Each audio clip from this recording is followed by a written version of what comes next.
time in Wishfield has definitely been eventful. Who knows what else the future may hold? Don't worry, Momo. New adventures, new stories.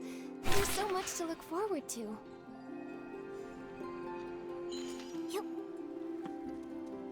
Hup.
Who would do this to the Silvergale Wreath?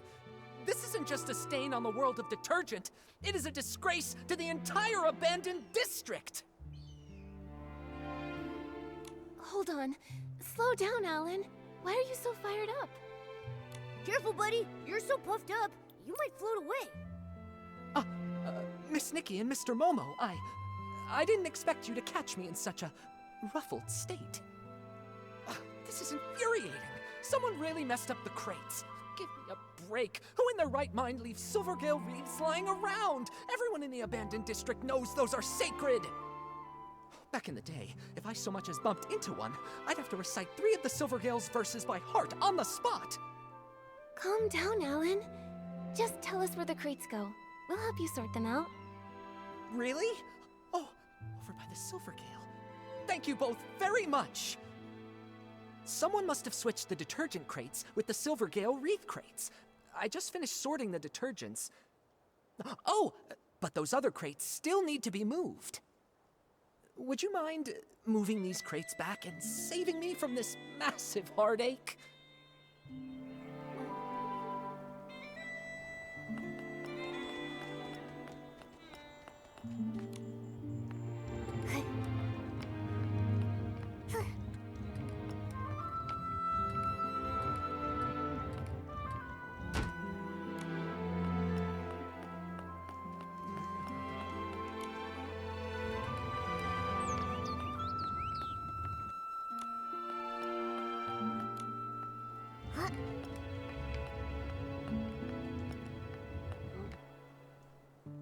Yes, perfect!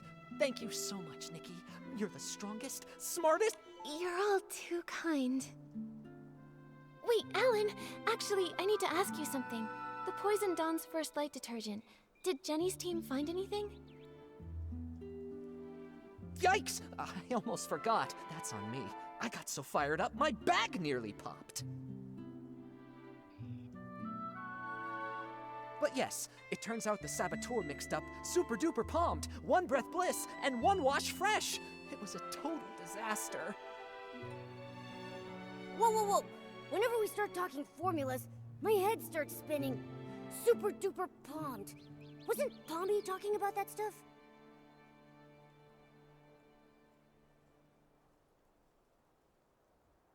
Here, I just finished updating the usage chart. Take a look. It should make more sense. The colors are just for identification, not the actual detergent color. Don't sue me, all right?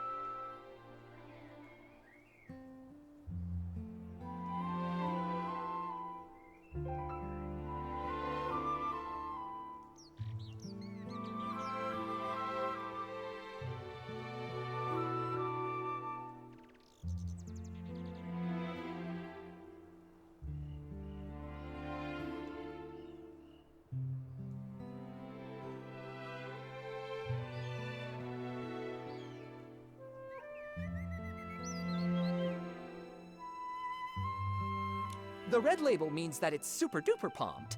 You have heard of that stuff, right? It doesn't have any scent of its own, but it's able to supercharge other detergents.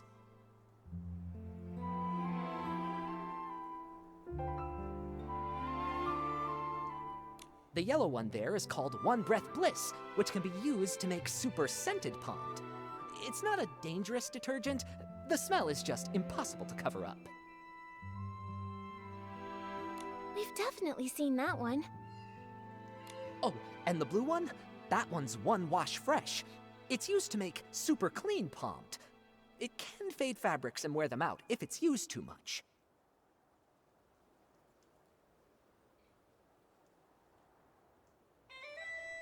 Now, if you blend all three together, you get a cocktail that doesn't clean, doesn't freshen, just wrecks pieces.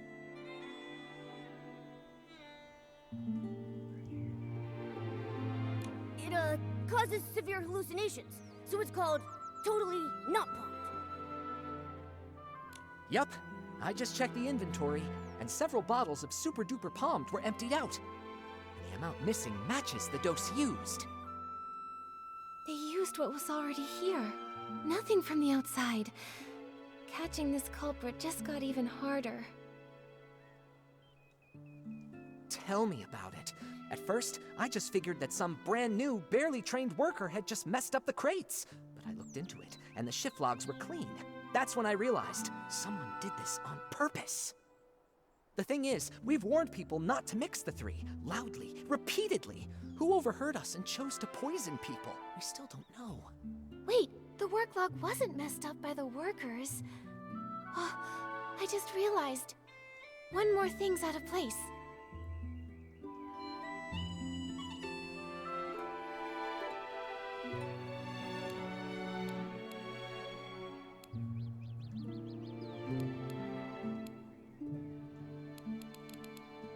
It's the crates!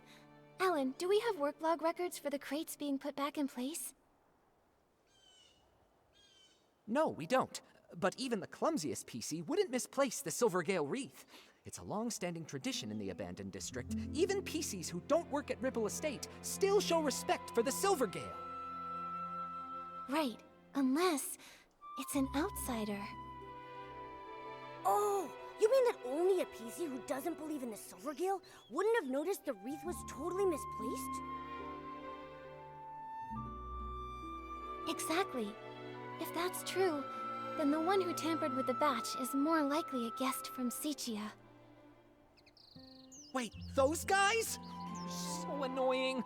I heard that only 4 guests arrived here from Sichia, so do we have to check them one by one?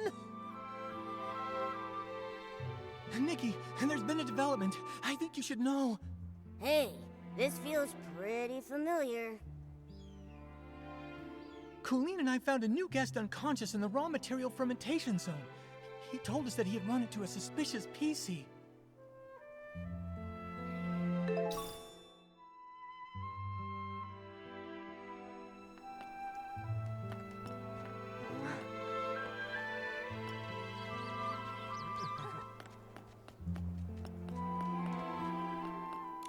Pommy, what happened here? A guest was just attacked. They were knocked out near a big wooden barrel by the raw material fermentation zone. On the day that Dawn's First Light detergent was poisoned, even after everyone slowly started to recover, Colleen was still a bit dizzy, but she insisted on doing the nightly tour as usual. She asked if I could accompany her. I was worried about her, so I agreed to go along. When we got near that area late at night, she suddenly asked, "Do your employees always come here to rest?" It was only then that I finally saw what was peeking out from the edge of the barrel. A button foot and a white glove. I leaned in closer. That's no lazy employee, I thought. That's definitely a knocked out PC. Good thing you passed by in time. How's the PC that was attacked? Where are they now? We took him to get patched up. Colleen often takes care of guests who pass out in the bar, so I left the injured PC in her care and rushed to find you. He's woken up now, and he said he's a talent scout from Sichia. He's probably the kind who hunts for big stars like Madame Julie. Ugh, all these poisonings and attacks. It's just such a headache. Detective Nikki, only you and your sharp deductions can catch the culprit. Please, we're counting on you. Don't worry, we won't let you down, Pommy. Could you take us to see this new guest? The guest is also from Sichia. He arrived just before dawn yesterday, but he got lost while looking for a staff member to register. He said he only remembered asking for directions from a PC covered in patches. Then, all of a sudden, he just blacked out.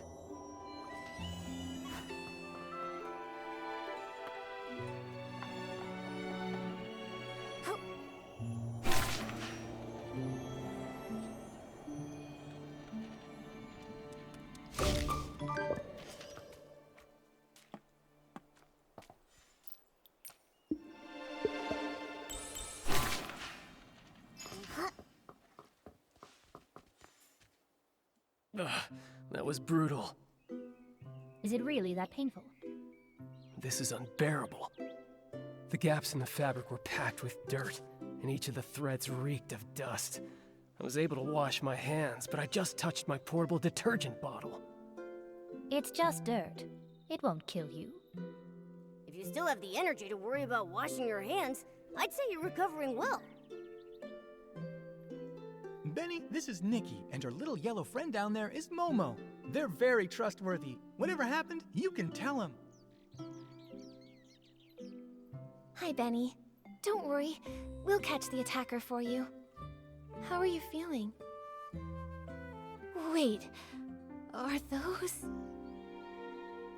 They're old wounds. When I pulled him out of the barrel, his threads were standing on end from fright. The gash was so massive, I figured another PC had... Fortunately, another PC just knocked into him pretty hard. No major injuries. He was out for a long time, but thanks to the Ribble Estate's stitching skills, he's fine now. I'm glad it wasn't serious. Benny, what do you remember from the attack? How can I forget that? I arrived in the abandoned district just past midnight and missed the choo-choo train. But I'd visited long ago, so I knew I could float from Golden Fields straight to Ripple Estate. I was doing that, but then I lost my way. It's been a while, and the stone trees changed so much. After I wandered around for a bit, I spotted someone and went to ask for directions. Did you see their face clearly? Just one glance was enough. They wore a dark green hat, had a pocket watch, and most terrifying of all, they were covered in irregular patches. When they noticed me, they charged straight at me. Next thing I knew, I woke up here. The day Benny mentioned was exactly the same day as when the Dawn's First Light detergent was poisoned. Right. While on my usual rounds that night, I saw a button foot and a glove sticking out of a barrel. That must have been him. You really like midnight strolls, don't you? Why didn't you report what you saw? I figured it was just a Ripple Estate PC taking a nap. Running a detergent bar, I see guests lying around all the time.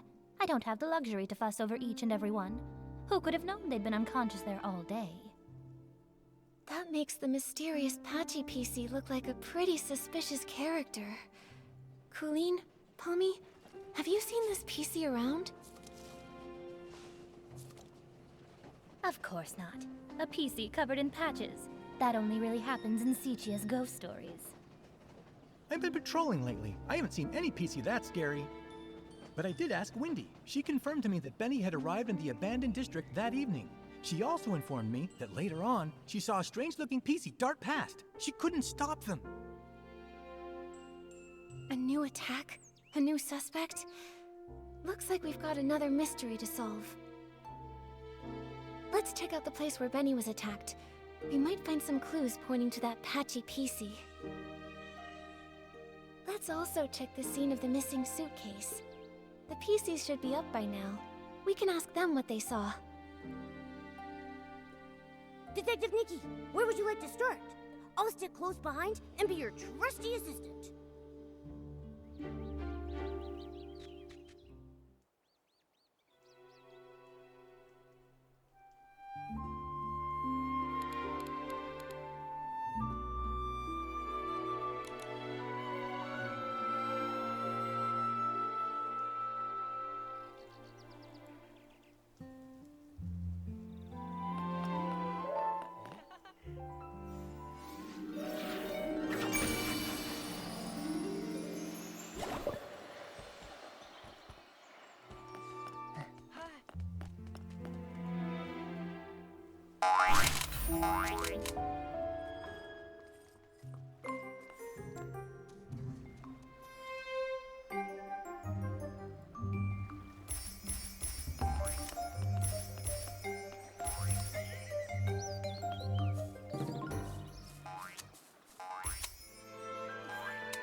This place is far from the Ripple Estate's main boulevard. Seems like Benny really did get lost. But why would that patchy PC come all the way here? The more I think about it, the more suspicious it seems. Nikki, I think we should look around some more.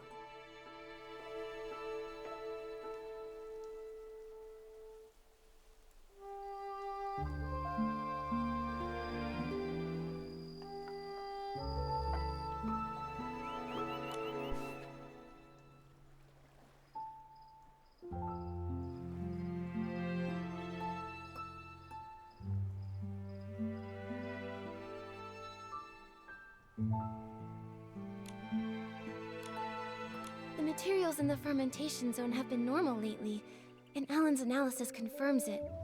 So the Dawn's first light incident likely didn't start here.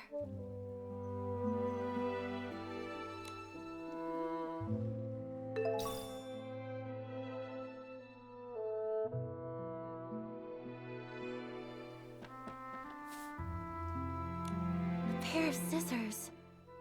The attacker must have dropped these. Scissors? Torn fabric? A patched up PC. Ugh, just picturing it is giving me goosebumps. Thank goodness Benny was only knocked out.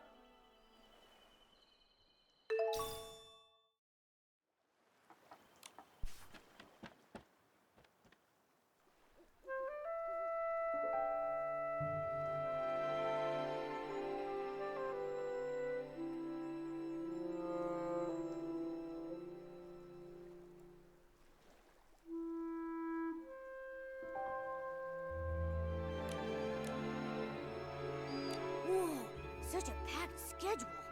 A PC this good at managing time is bound to succeed at anything. But Momo, don't you think there's something odd about this schedule? Oh yeah, Benny is taking baths way too often. He's gonna scrub his fabric thin. Right? Last time I saw him, he was cleaning himself too. He's always carrying detergent. But what really catches my attention is that Benny keeps scouting for new talent, yet never schedules meetings with companies or makes time to give them resources. So then, could it be that he doesn't have a single signed artist? I think so too. Benny's career seems not to be going very well.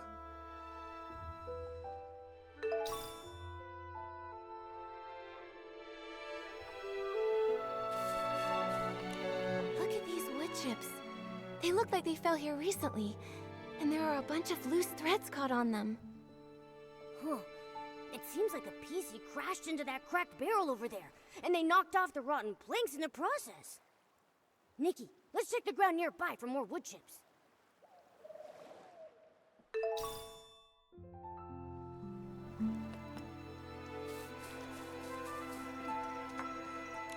Hey, looks like the culprit used this wooden stick to knock him out. Let's hang on to it. Poor Benny. His career's a mess.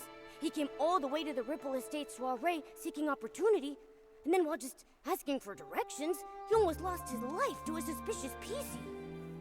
Luckily, he's safe, and we've got more leads now. Momo, we should follow that trail of wood chips up ahead. Maybe someone else spotted the same patchy PC. Benny reported that he had no external injuries, and the trail of wood chips leads away from the main boulevard. Which means these wood chips weren't from the attack on Benny. They were left behind by the patchy PC as they escaped.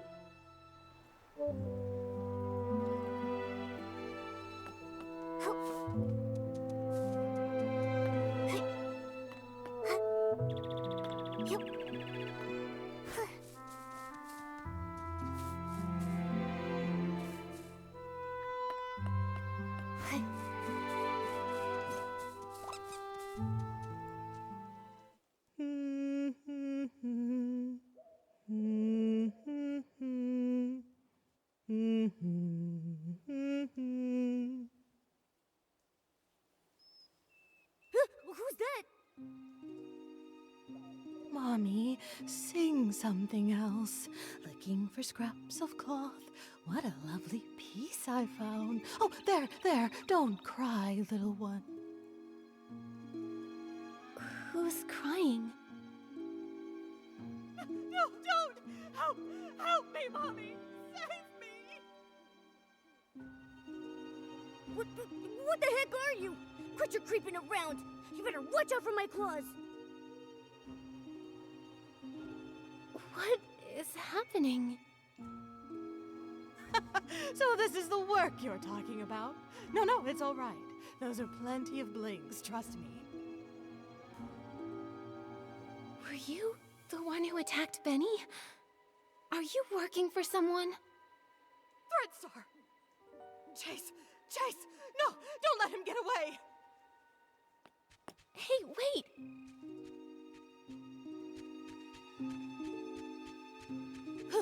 Wow, she's already gone. A hat, a pocket watch, and then she also had all those patches covering over half her body.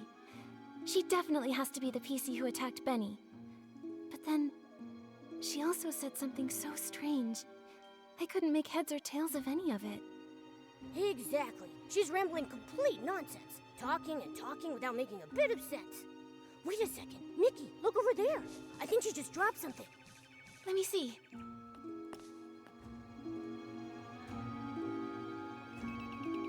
A serial PC trafficking case?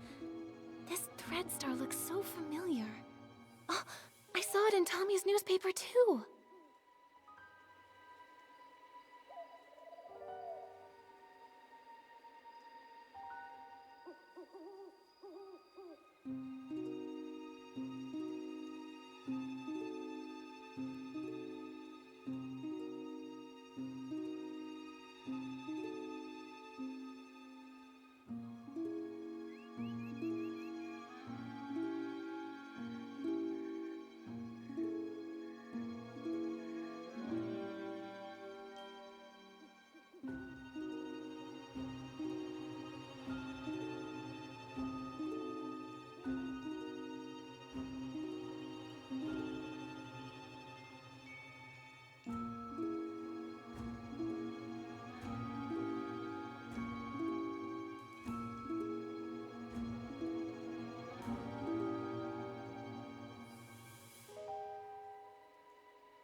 It really is the same company.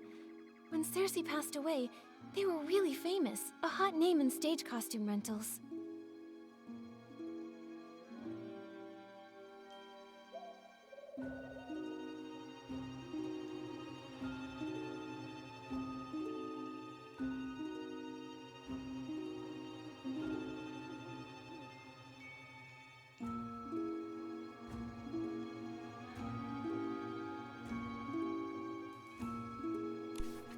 They rented out were actually made from PCs. Ugh! That's so cruel! How could such an evil company exist?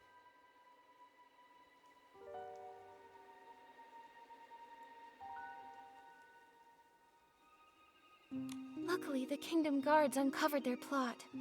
Without Operation Starstrike, who knows how many more PCs may have suffered.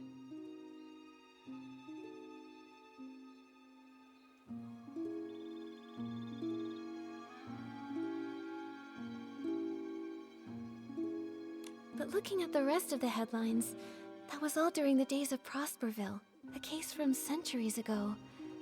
Why would that patchy PC still carry this around? She also shouted Threadstar a moment ago. Every square inch of her body is covered in all kinds of patches. Does that mean... Whoa! Nikki! Wait a second! Could she actually be part of that evil organization? Don't worry, Momo. At least she didn't attack us. She just ran off. Too bad we couldn't catch up to her and question her face to face. Nikki, let's go to the scene of the missing suitcase first and see if we can find any other clues. If it turns out this is connected to the mysterious Patchy PC, we'll ask everyone to help track her down and get to the bottom of it.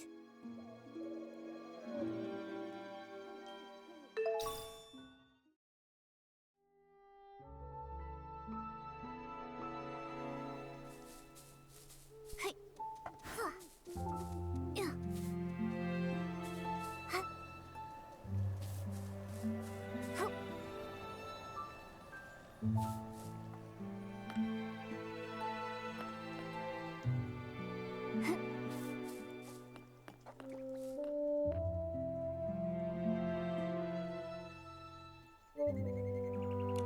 A few detergent bottles all lined up. This isn't where they're usually stored. Let's collect them for now.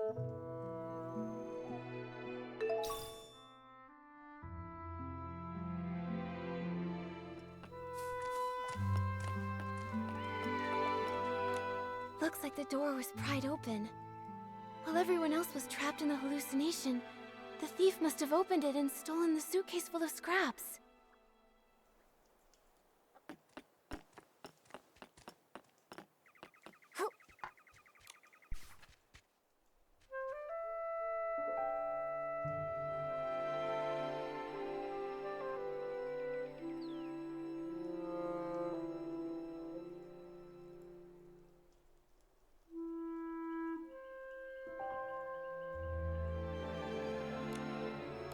Such a meticulous shift schedule.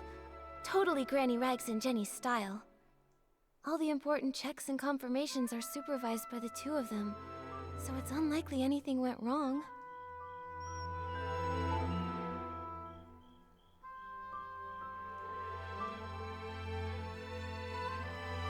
Looks like if the shifts had been normal, the thief wouldn't have had any chance to steal the suitcase. So that's why they spiked the Dawn's first light, taking advantage of everyone's hallucinations to steal. This thief must be very cautious.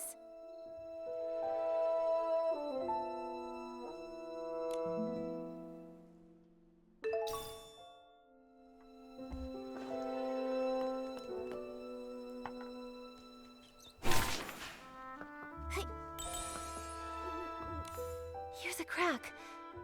But it's so narrow, even a PC probably couldn't get in. Seems like there aren't any other clues at the scene. Momo, let's ask nearby witnesses. Maybe they saw something.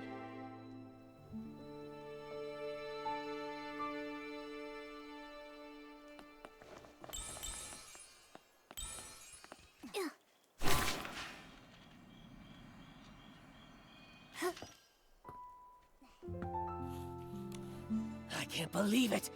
I would never take that fabric, even if it was for the greatest experiment the world has ever seen! Once I give my statement, I'm going straight back to the lab to check on my beautiful fabric. Hello, Gordon. We really appreciate you offering to help us with the missing suitcase investigation. Of course I'll cooperate. That was just any old ordinary fabric. I can't believe that thief didn't leave a single scrap behind. As the cloth inspector, did you check the scraps? Find anything unusual? Those scraps were nearly full to the brim with whim. Great materials for experimentation. My work may be paused, but my new ideas keep piling up every day. But there is no soul left within those scraps.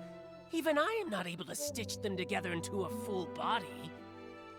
Hey, those scraps are from a PC. Don't you think your ideas sound a little distasteful? I haven't lost myself to craziness.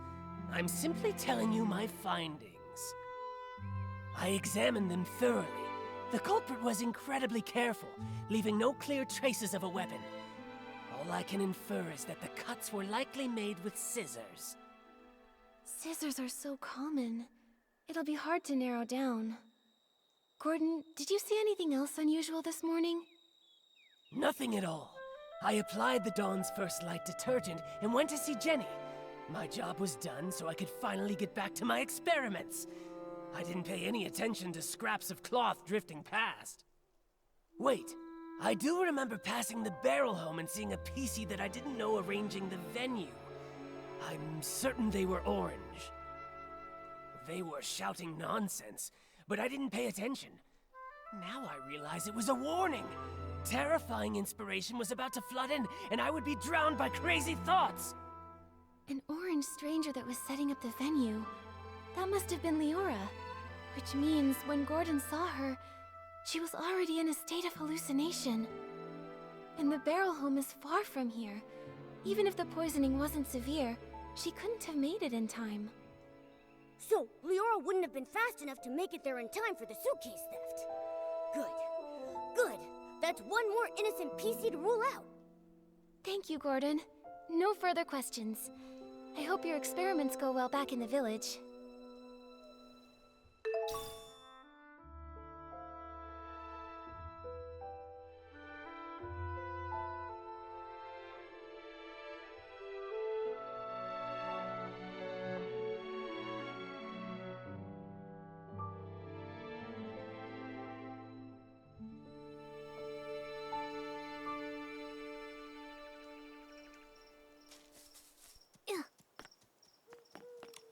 Ugh, so frustrating! Not enough fruit juice, and I lost my rhythm.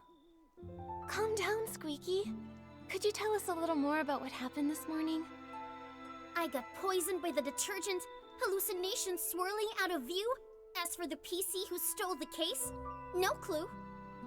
It's fine. There might be clues in your hallucination. Tell us all about it. Trying to remember.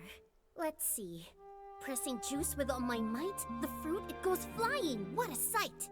The fruit bag sprouts arms and legs, scurrying and scampering around in fright. The bag. It said its stone tree no longer had hanker fins, no matter how deep the water was. This hallucination, I honestly can't tell if it's supposed to be literal or abstract. But a bag with arms and legs, and it could talk. That's basically a PC. That makes sense, which can only mean that Squeaky probably saw the thief at some point. Quick, what else did you see? The more detail, the better. I shared the stage with the Sovereign of Sexy and showed off the art of juice pressing. But that sack screamed so loud, I completely lost the rhythm. The crowd ran away in fright. The other sack lost its fight. Fruits tumbling left and right, spilling all the juice that night. Don't be sad, Squeaky. All that juice, it was just a hallucination. What happened to that loud PC afterward? It kept floating, upside down and round, but where it went, I never found. This is really strange, Nikki. Why would the thief move upside down? Could it maybe have something to do with how they committed the crime? I've got no clue. Let's go ask some other potential witnesses.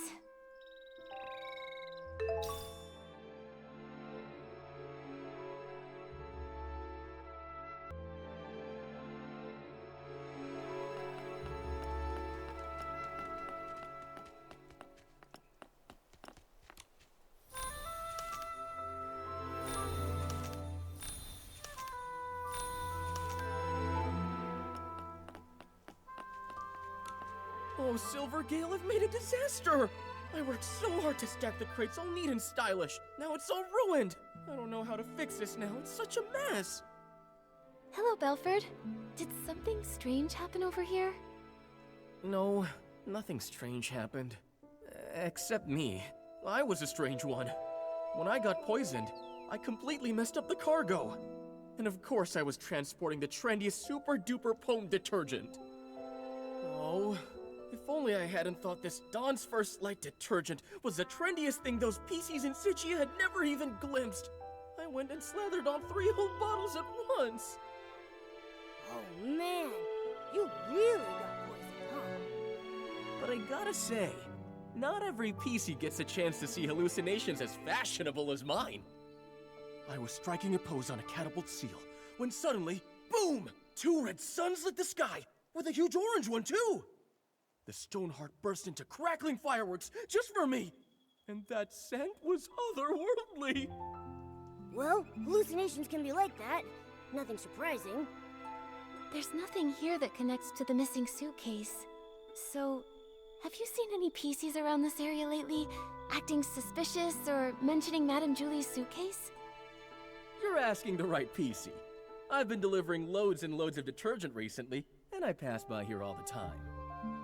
Not sure why, but that so-called center stage star from Sichia has been pacing around here. He's muttering to himself so theatrically that his fabric looks wrinkled. Is this just what passes for trendy these days? Was it Leon? Maybe he was caught up with mourning again. Probably best not to imitate him right now. Thank you for the information, Belford.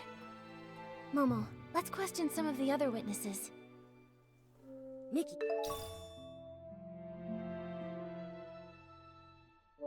Let's report both of these scenes to Jenny first. Maybe we can look at all the facts and figure out a new lead together.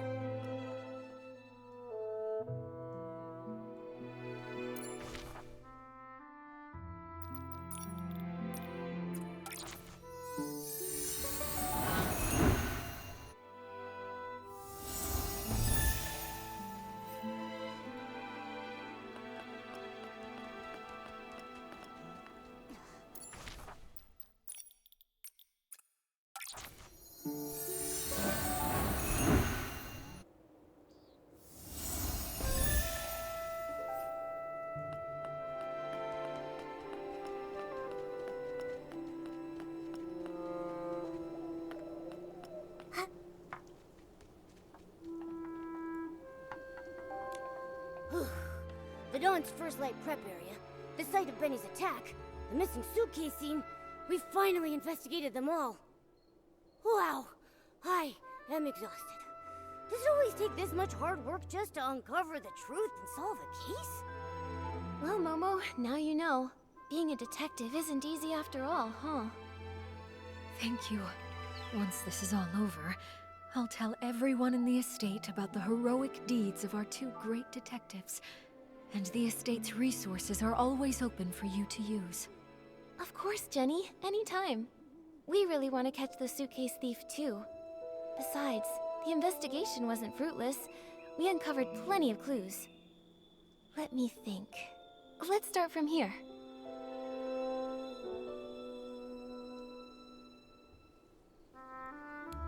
Though the method of the poisoning was clever, and doesn't directly pinpoint the culprit, it does still have one tiny flaw. The misplaced crates! Right. Every PC in the abandoned district holds the Silvergale in high regard. According to Alan, no one would dare put the Silvergale wreath in the wrong place. Yeah, even if they're not estate staff, no one would casually break the abandoned district's traditions or disrespect the Silvergale. So it's just like we suspected. The outsiders from Sichia are the more likely suspects. Right now, there are half a dozen guests at the estate who come from Sichia. You two must know about them already. Our suspects must be among those 6. Apart from those things... That Patchy PC is definitely suspicious. But apart from Benny's testimony, we don't have any solid evidence against her yet. And she's so skilled, we haven't even been able to catch her for questioning yet. Also, we couldn't understand what she said. Interrogating her could be pointless. True, but her skills actually make me less suspicious of her. If she were the thief, couldn't she have knocked out the guards and taken the suitcase right then? That's right.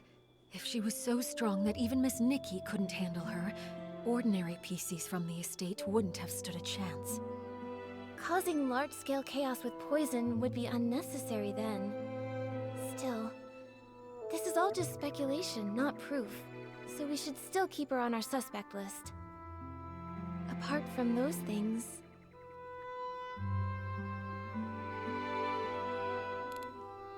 The suitcase was the thief's real target, so the missing suitcase is the key event. Based on the shift schedule we saw, the thief acted during the chaos caused by the poisoning. We questioned several witnesses at the scene. No one saw anyone suspicious, meaning the thief only had the chance during that short time when they were all hallucinating. Yes, and by the time Miss Nikki finished questioning Tommy, the theft was already over. By then, Granny Rags had already noticed that the suitcase was missing. That short time frame helps us rule out a few of our suspects, like Tommy and Colleen. Oh, they were tangled up with each other earlier. Nikki and I interrogated one of them, and Pommy took the other away. It couldn't have been them. Exactly. Also, according to Gordon's testimony, Leora was poisoned on the other side of the Ripple Estate, so she's off the suspect list for now. And as for Benny, judging by the state Colleen and Pommy found him in, he was unconscious all along and couldn't have done it.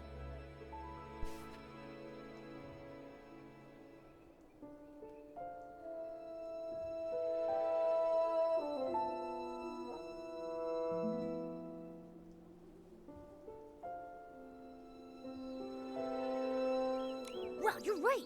This really narrows down the suspect list. This means that only Mr. Leon and the mysterious Patchy PC had the opportunity to commit the crime.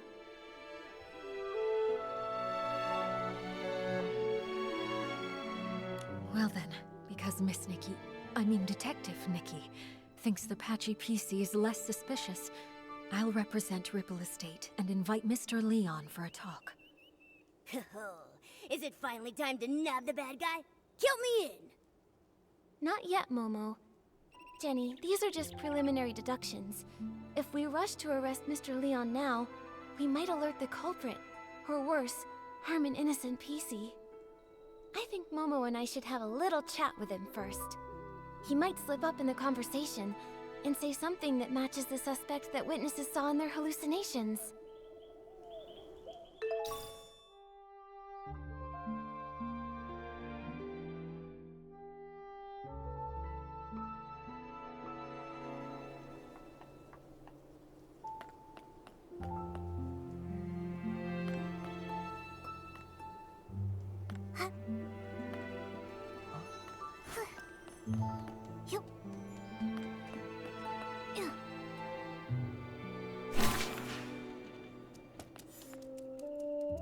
So that's it. You all want to erase this misunderstood, imperfect, ugly me. But from this moment on, my art is no longer an act. It is existence itself. Excuse us, Mr. Leon. Could we ask you a few questions? An interview? I oblige. You could call it that. We just want to ask what you were doing when all the PCs were poisoned. Normally, I'd be by the window, watching the sunset. The break of day. You see, an artist's mind will always paint in a few more details that extend beyond reality. Didn't you get a bottle of Dawn's first light? Let me smell! Let me smell! Oh, goodness. Wait. I remember now. I went to get my bottle of detergent, then headed back to the barrel home to meditate, and to draw myself a bath.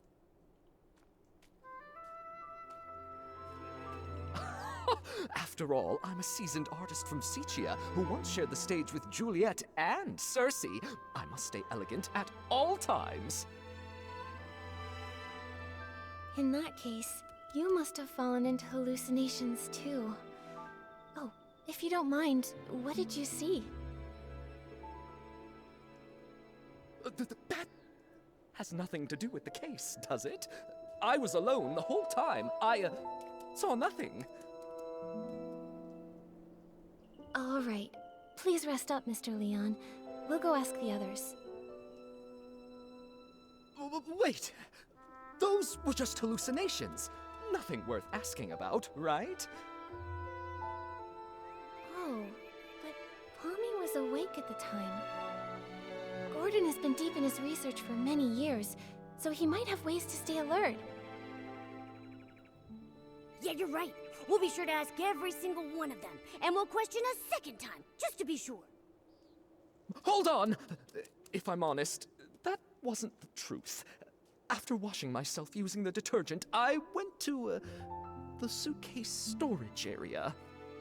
What for? Don't tell me you were up to something shady. An artist's inspiration is not a dirty trick. only went there to drown myself with sorrow after losing Julie, to give myself space to feel. As the scent of detergent lingered, I used those new sensations to reimagine the climactic scene of Act 7. Mr. Leon, could you recreate the scene for us? Your art could really help our investigation. Oh, but of course! I see the twinkle of true artistic yearning in your eyes. Now behold, Act 7 of the Fool's Submission! Oh, Nikki, now you've never seen a live Sichian performance before. Mr. Leon, your show was amazing. Would you let me take a photo to remember it?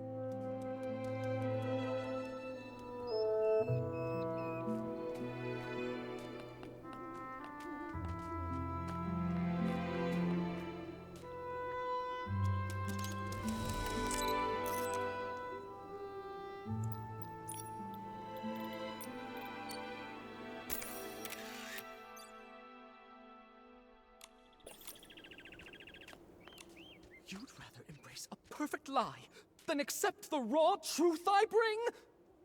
Well, what is it? Do you not feel your hearts being moved by my words? What a performance. He's so full of conviction. And very helpful to our investigation. Looks like your shadow is an upside-down PC, just like the witnesses said. What? Who dares desecrate my art? Attempted murder upon the artistic spirit! Was it that lady guarding the suitcase? Or that clumsy little rascal hauling all those bottles and jars? Could it be Leora? The tragedy of Sichia! A betrayal from a fellow country spirit cuts deeper than the booze of the crowd! Whoa, calm down. Nope, it wasn't Leora. But can I ask why you would assume it was her? Don't tell me that you saw her near the suitcase storage area at the time. Of course! I had no intention of playing the harsh critic, but that scene was more absurd than any absurdist play in existence. Beside that stage, I so carefully set two bumbling performers, Leora and that clumsy rascal, came staggering out like little marionettes with their strings cut. And that lady, fiddling with the air, shouted the most profound line of the show. Juicing is art. I was about to ask her for advice when I saw a flock of sheep cast off their disguises and charge toward the curtains. I heard the audience cheer, "Welcome, dear colleague." Sounds like that's when you started hallucinating, huh? A very vivid testimony. Thank you, Mr. Leon. Nikki, when we talked to Gordon earlier, didn't he tell us that he saw Leora near the barrel home? So who's lying here? It's Gordon who's lying. Also present at the scene back then were Squeaky and Belford. Belford mentioned earlier that he saw two red suns and a big orange sun in his hallucination. If that's referring to Leora's red glasses and her bright orange hair, it all makes sense. Right, but then why would that experiment-obsessed guy give Leora a false alibi? He doesn't even know her. Who says he doesn't? Momo, let's follow him and see if anything is out of the ordinary. We just have to be careful not to alert him. I can't believe that...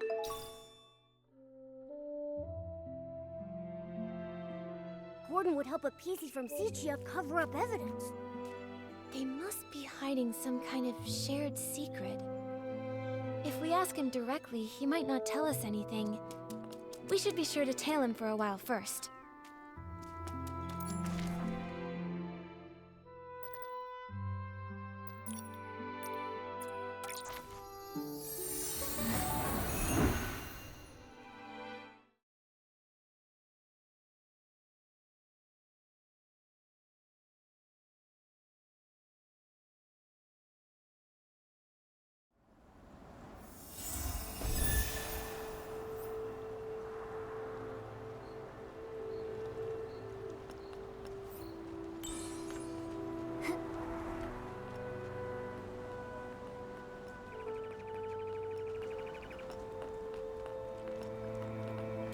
He's really trying to avoid the others. Where is he going? Shh! Nikki, let's follow quietly.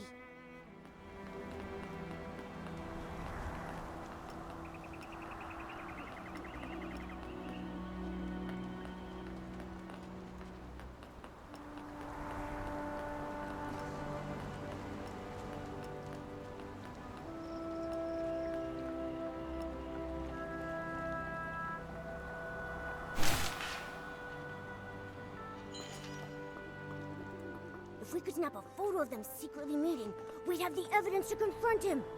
Nikki, don't get too close. We don't want them to catch us.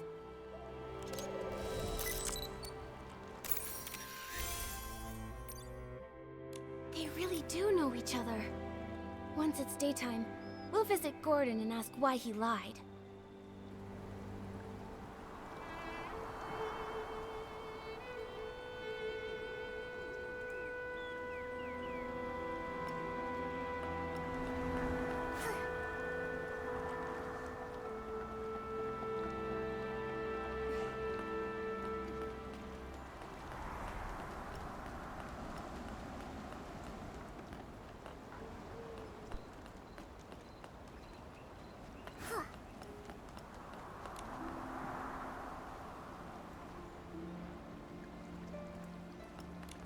Nikki, what are you doing here?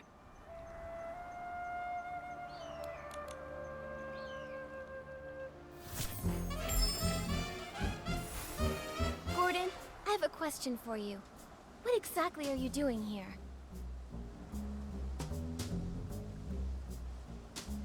Why did you give false testimony for Leora? Tell me, what's your connection to her? And to the missing suitcase? I don't understand what you're talking about. I would never fake experimental data, and I would never falsify evidence. I examined the fabrics seriously, just as Jenny asked me to. They were full of whim, very interesting. Great subjects for experimenting. After I applied the Dawn's first light detergent, I saw a PC arranging the venue at the Barrel Home. You say it was Leora, so then it was her. Ugh! This fluff bag's tougher than I thought. Nikki, let's hit him with evidence. Tear those lies to shreds.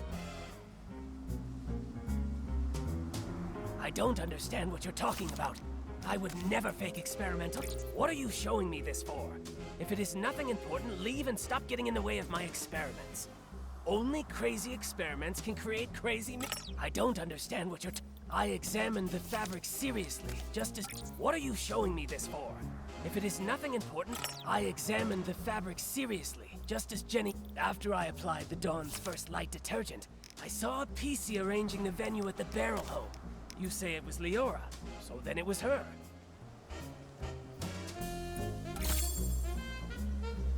Is that so? Mr. Leon doesn't seem to agree with that. On that day, he also saw Leora. Except, it was near the scene of the missing suitcase. What? Could such a coincidence actually occur? This is a disgrace to my experiments.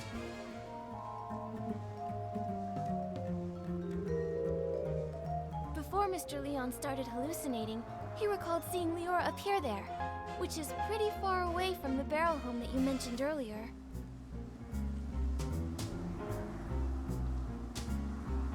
I don't think Leora can split herself in two. She couldn't have been in both places at once. So, who did you actually see?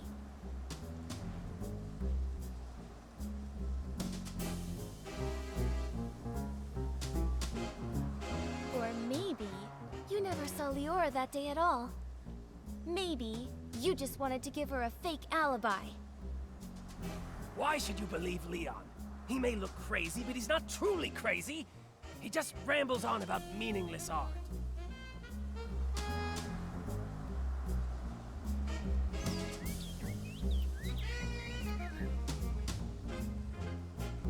No matter what he says, I didn't lie for her. I don't buy data with insignificant trends, and I don't lie for a PC I don't even know. Ha! Leon's a PC from Sichia too. Maybe he's got a grudge against Leora. Why don't you just accuse him of framing her? Just leave me alone! come clean, huh? Nikki, we can't let him weasel his way out of this. There's gotta be a hole in his story.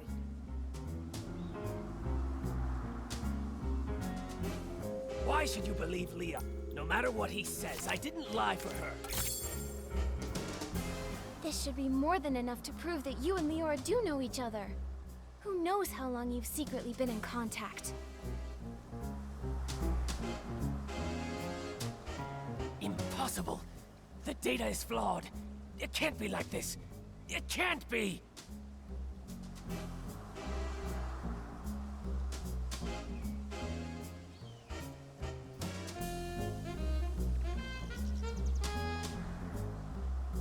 Stop denying it. Why are you hiding your connection with Leora? Why risk giving her a fake alibi? Why are you disrupting our investigation? You'd better have a convincing explanation. If not, I'll have to hand you and Leora over to Jenny and the others as the prime suspects for the missing suitcase. And for the murder of Madame Julie.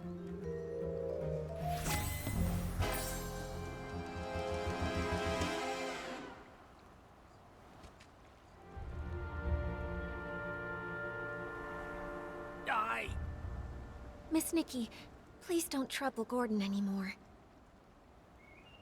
Leora. You've been here the whole time? Tell us, what do you two have up your sleeve? I apologize for being deceitful earlier. Please allow me to reintroduce myself to you. I am Cersei, one of Juliet's friends. What? Juliet's close friend back home? The one who died in that accident? That's Cersei? Yes, that's who I once was. Miss Nikki, allow me to share a story. One of Sicia from a century ago. It was the time of flowers before the storm, growth before ruin, an age of indulgence where everything was driven by the spotlight. A girl from Prosperville chased her dream of fame, stepping into the dazzling lights.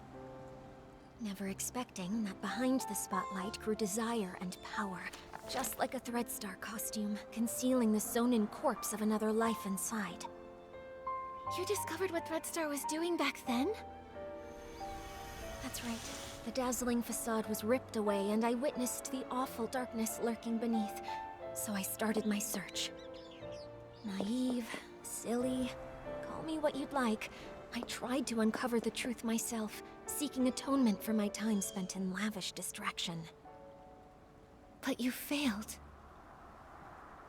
That was Cersei's fate. A wardrobe burned to ashes, and a vague, mysterious accident. Fortunately, there was more. Cersei left behind a Threadstar costume, and a letter she had meant to send to Juliet, all hidden in a secret safe. Hundreds of years later, Leora was born from that legacy. Now in this body, I've reunited with my old friend. Oh, Madame Julie met you in Sicia. That's the good news she wrote about. But what about the bad news? The true evil of Threadstar still has not faded. Julie was nearly assassinated by its remnants, possibly because we knew too much about them. Luckily, we were together this time, so the two of us set a trap. The choo-choo train arrived in the abandoned district, and Julie... makes her entrance as a box of scraps.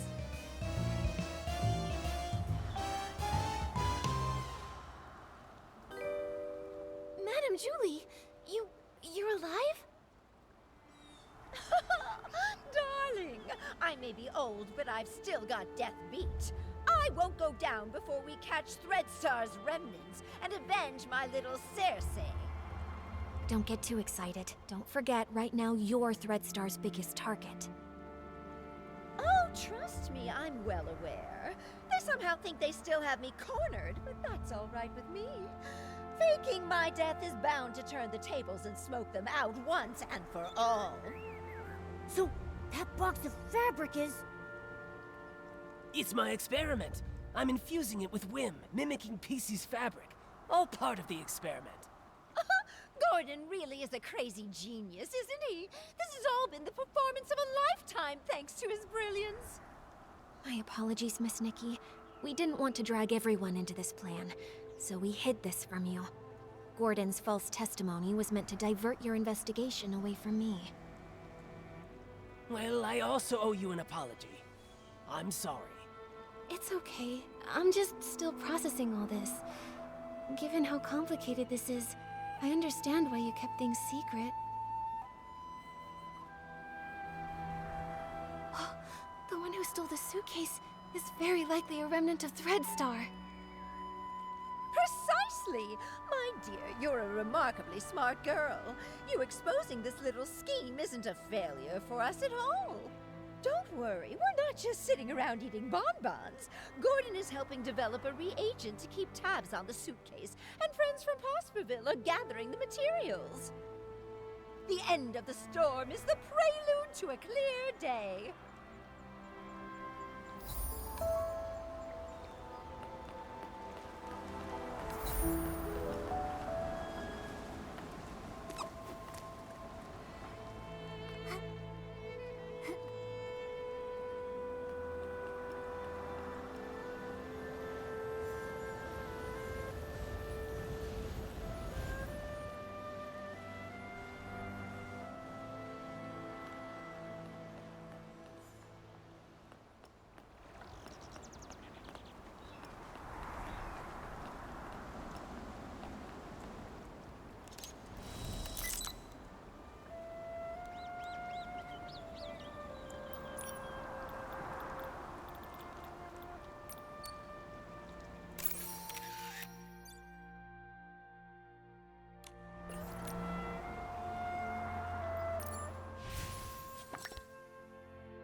Silvergale's blessing always prevails.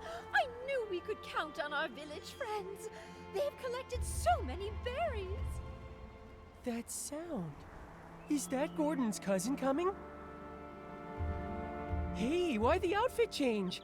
I gotta say, that straw coat actually suits you. You kind of remind me of that famous lady. Oh, right! Like the legendary Madame Julie. Raggy, take another look. Isn't that Madame Julie herself? Oh, I'm sorry, little Raggy. I had to disguise myself as Gordon's cousin and stay put if I wanted to hide from Threadstar's hunt. I even kept this from the volunteer corps. These problems all started in Sichia, and I didn't want to drag every citizen in the abandoned district into it. Wow, you hit it so well. I didn't notice a thing. Wait, did you say hunt? And what is Threadstar? And how dare they go after Madame Julie? Oh, if I couldn't pull off that role, how could I ever claim I was an actress before? The story of the hunt is a long one. Threadstar's been around for hundreds of years. If it hadn't been for Yarny, I wouldn't have suspected they were still active. Yarny? The same one you mentioned in your journal? The reason you wanted to visit Sichia? The very same! He would send letters now and then showing me the new detergents he'd learned about over the past few years. But a few months ago, the letters suddenly stopped. What does Threadstar have to do with... Wait, could Threadstar have taken Yarny? Yarny had never encountered such ruthless villains before. Being a lone PC, no family or connections, he was an easy target. I ran into Leora at the place Yarny was renting. She was investigating too. So that's how you two reunited. But why didn't Leora reach out to Madame Julie as soon as she was reborn? Because little Leora only came into being a few years ago. Threadstar's costumes are all woven with some kind of forbidden power. For centuries, Cersei's wishes have fought tirelessly against the Dark Essence. She reawakened just a few short years ago. No wonder. Leora's been focused on the kidnapping since her awakening, and only found out then that Threadstar's back. Yes. No PC understands Threadstar's cruelty better than her. My little Cersei. She never said a word, all to protect me. If not for this reunion, I would have no idea what she went through. Thankfully, I finally received the letter she left for me all those centuries ago. She played the part of the little sorceress in As Rain Falls, As Flowers Bloom. They originally wanted me to play the lead, but I knew in my heart that it was Cersei who was truly meant for the role.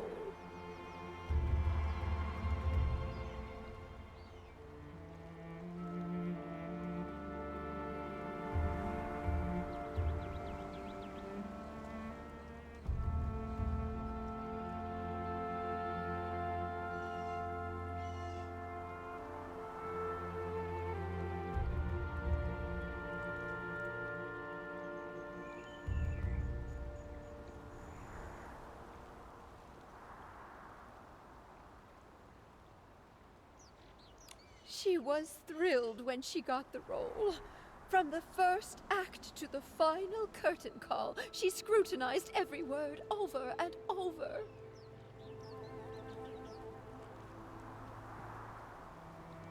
The storm teaches us to obey, but flowers give us the courage. Dearest sister, remember, sunny days are always waiting. She went over that line 17 times. Maybe when she wrote that letter, she remembered that very line.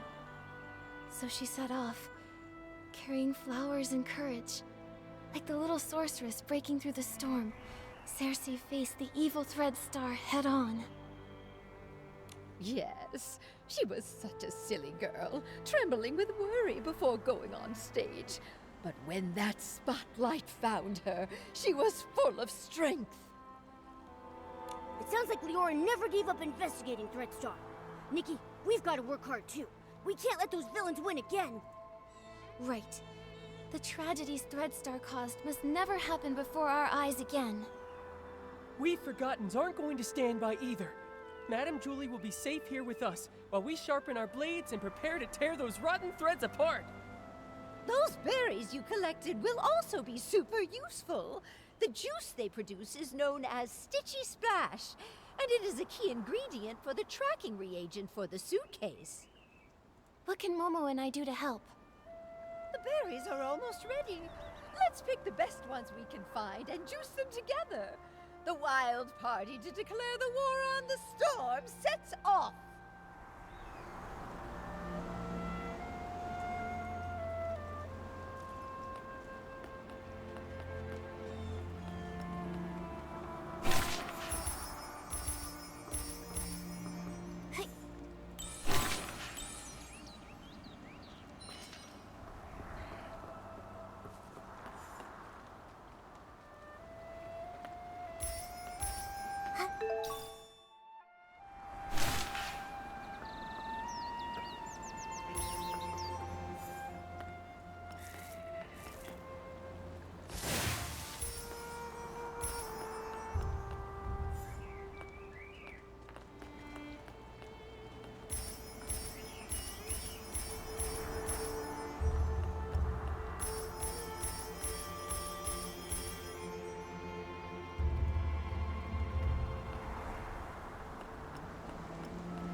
Nikki's got great taste.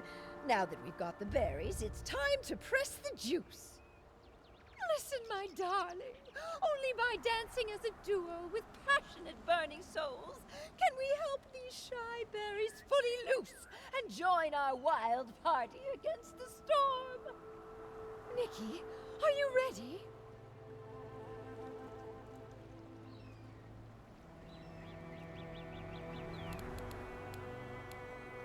I'm ready. Let's start right now.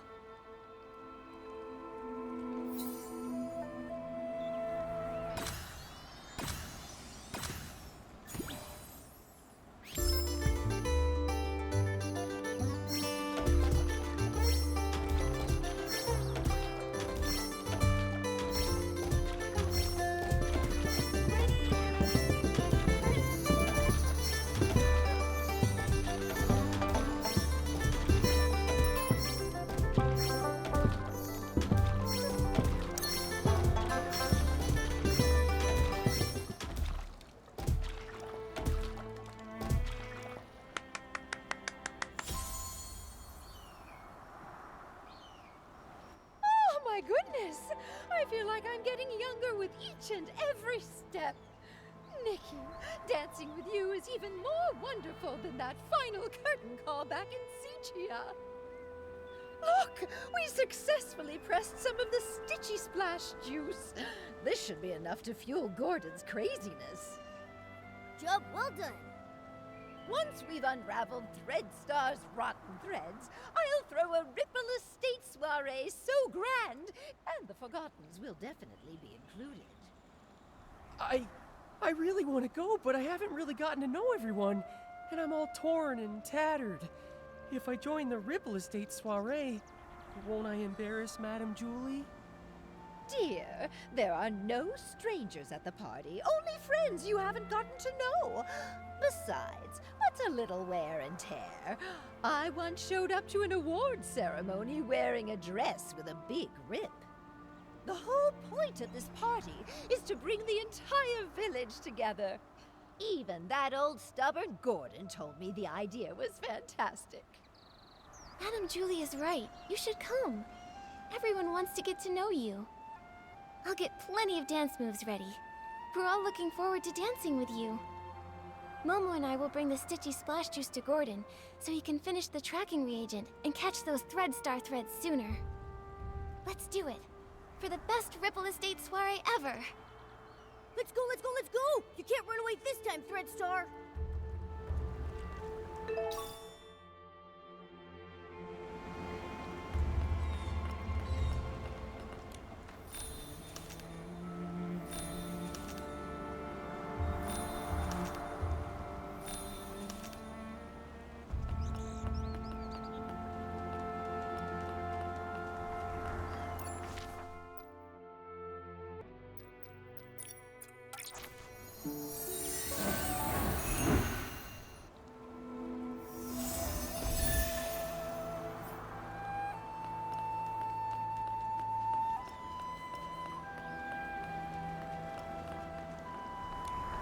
Ha! Just a bit more craziness, a bit more inspiration, and a bit more... I think you may need just a bit more of the Stitchy Splash Juice, Gordon.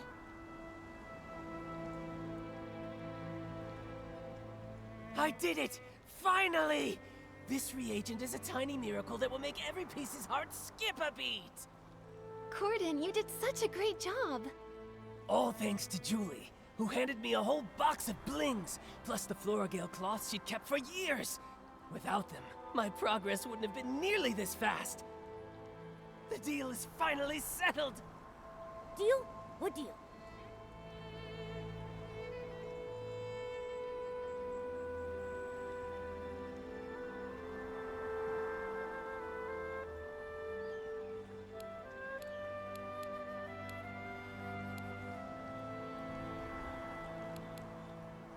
Gordon, did you agree to help just to attend the Ripple Estate soiree? No, of course not! If that was the case, I would have sent Julie to find other pieces immediately. The treasures in my lab are more attractive and mysterious than all of the Ripple Estate. Anyway, both deals made Madame Julie really happy. I ended up turning half of those Floragale cloths into the perfect scraps inside that suitcase. Even a top stylist like you was completely fooled by me. All it took was some fresh berries, plenty of spring water, a touch of whim, and just the right amount of crazy. You're pretty pleased you tricked us, aren't you? Well, maybe I should apologize to you again? Ahem. What about the second deal? This reagent right here. I call it more Floragale cloth. Here, take it. I didn't have a lot of time. Otherwise, I would have tested more options, like adding flight fruits, maybe making the suitcase fly back itself, or even get it to sing. Gordon, this is great as it is. Momo and I can't wait to try this crazy and brilliant invention. Perfect. You just have to spray it on suspicious ground and let the wind guide you. It can detect the lingering scent of the One Wash Fresh detergent perfectly, every time. But I thought One Wash Fresh was a very common detergent. Will this really help us find the suitcase? No one cherishes their suitcase as much as Julie does, and no one washes with One Wash Fresh 3 times a day like she does. That means the entire Ripple estate, no, the whole abandoned district, could not have a clearer target than that. All right then. Should we give it a try? You can question my character, sure, but you have to trust my scientific knowledge. Leora tested the product when I was half finished making it, and the scent trail led her straight to Golden Fields. Now that it's finished, more Floragale cloth works even better than that. Gordon, you've said the reagent's name a bunch of times. Are you trying to hint at something? Thank you, Gordon. I can't wait to use your great invention to catch those Threadstar crooks who stole the suitcase.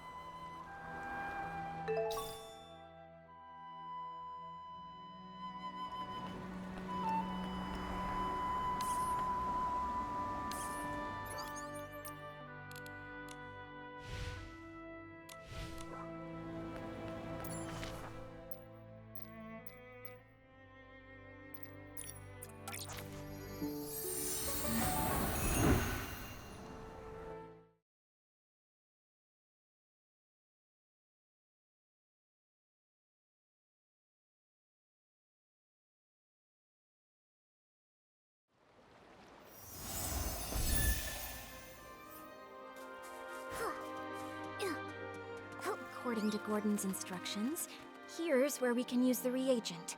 Miss Nikki, let's give it a try.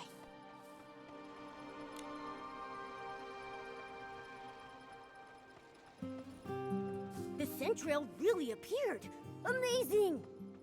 Gordon's inventions never fail to impress. Following the scent trail, we should be able to find Madame Julie's suitcase. Help! Someone's calling for help. Momo, we have to hurry.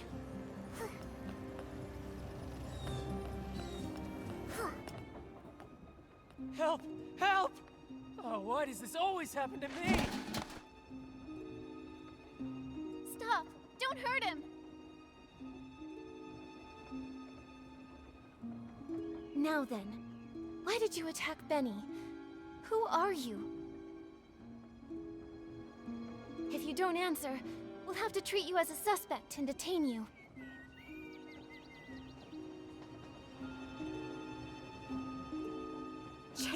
Chase them! Kidnapping.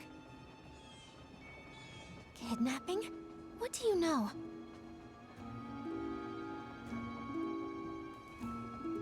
Ah! Come on! Watch out!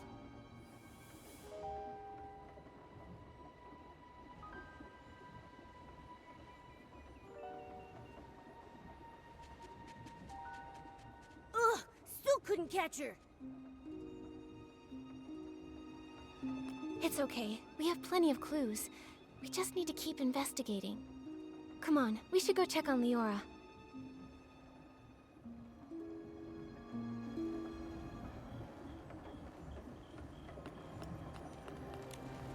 Leora, are you okay? I'm fine, really. But maybe the PC who just called for help needs you more. Benny, are you alright? Just like you saw. Cleaned my fabric and now it's filthy again. I smell like fresh mud all over. This place has smelled the same for hundreds of years. But thank you for saving me. Can you tell me what just happened? Why is that patchy PC chasing you again? Because I always ruin her schemes. Like my career isn't miserable enough already.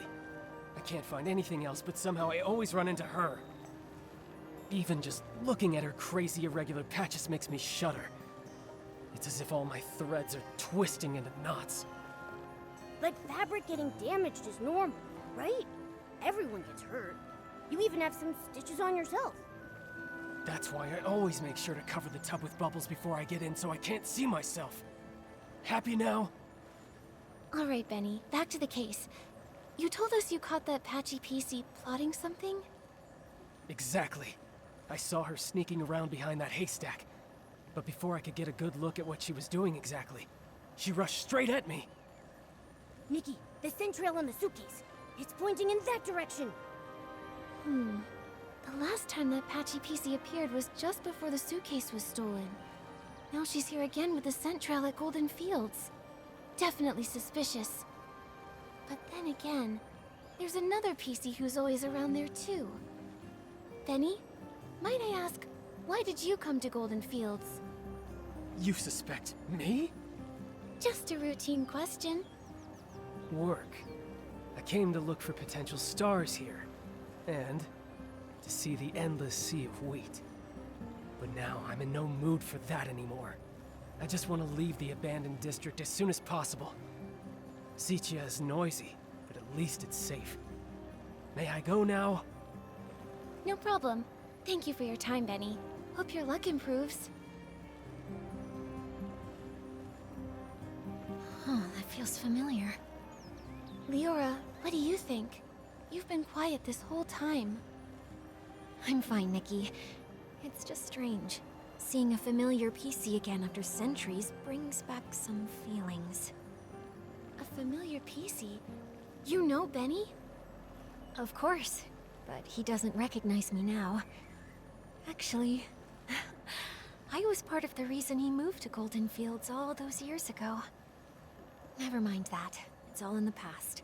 For now, let's track down the missing suitcase. Looks like the scent trail is leading the way. Let's follow it.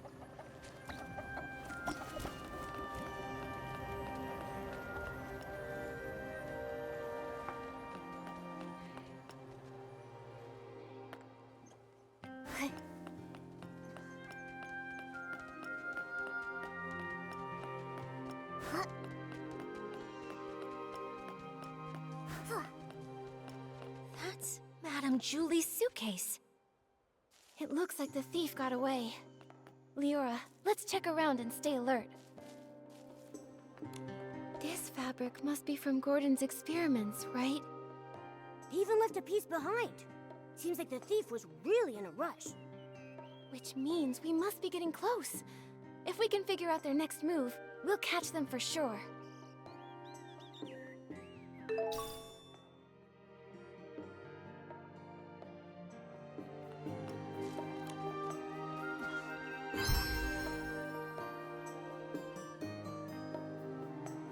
Looks like the suitcase was hidden somewhere secret.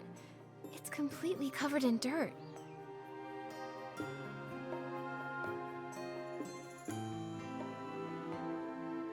There's a tear here. Is it a scuff mark? Maybe it was dragged on the ground or rubbed against something rough.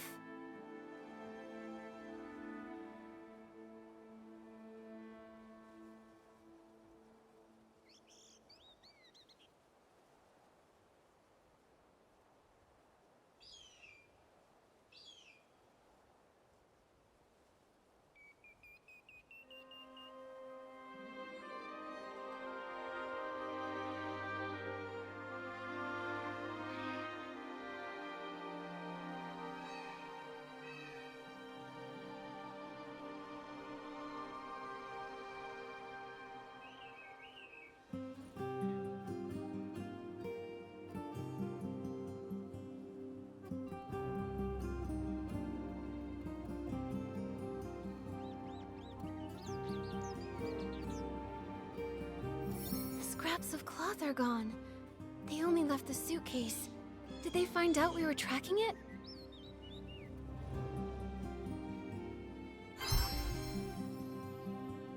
Whether they tried to hide the suitcase or run away with all the scraps, the thief was clearly in a hurry. The suitcase is covered in dirt and has a scuff mark. Madame Julie's gonna feel awful when she hears about all this. Nikki, how did the thief know we were tracking the suitcase? They just abandoned it and ran off with the scraps. Could it be that Patchy PC?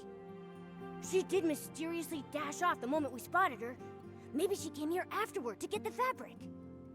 That's possible, but maybe the thief heard the noise from our scuffle and decided to run away from the scene.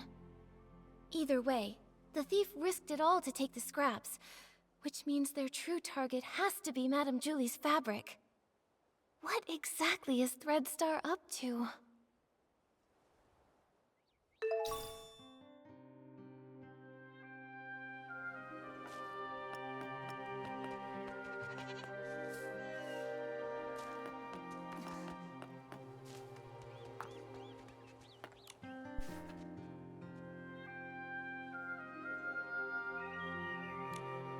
The last failure?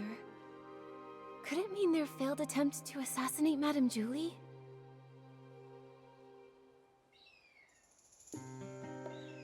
Could be. Looks like they aren't giving up.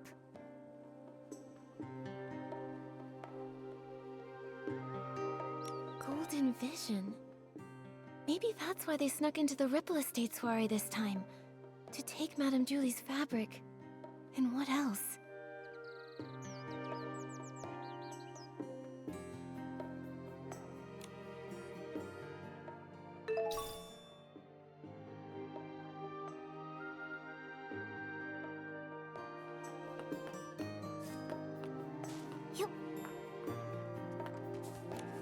Why are there green trays here?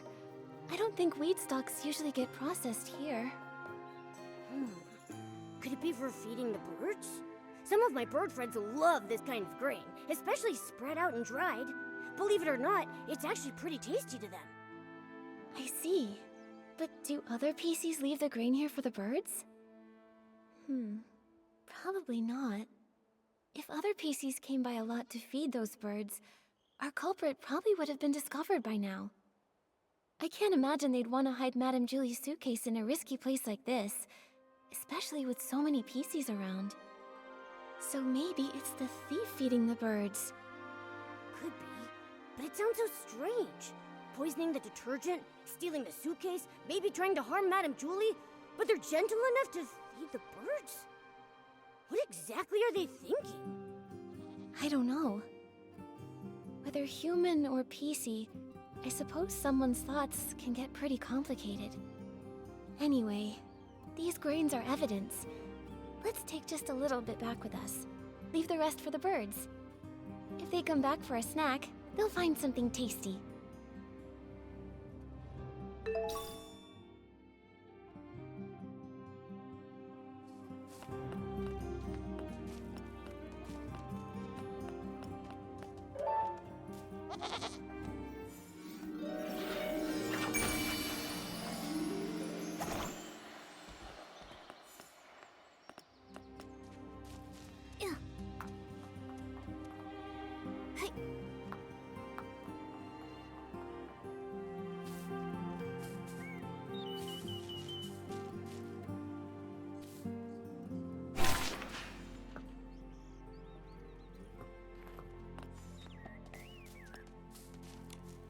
This looks like Threadstar's ledger.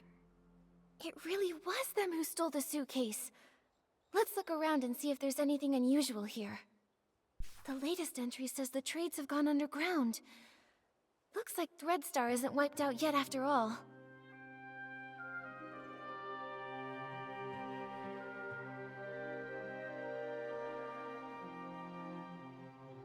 Although their public forces were struck down by the Kingdom Guards, their remnants are still operating in secret, kidnapping more PCs. They're really persistent. Wait, Nikki! This name rings a bell. Simon. feel like I've heard that name before.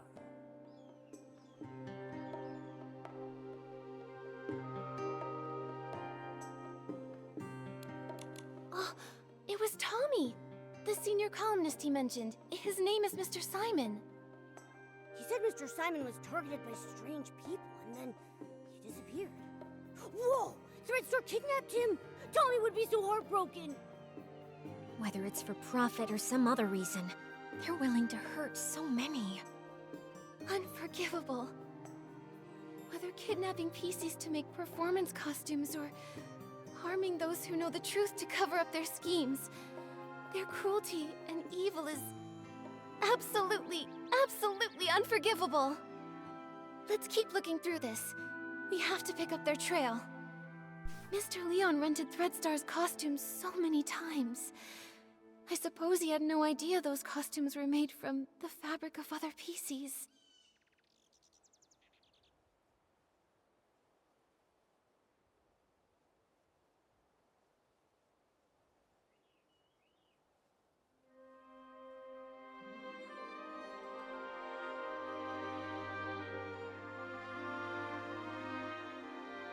Judging by how obsessed he is with art, I bet he didn't even understand what was going on when Threadstar went under.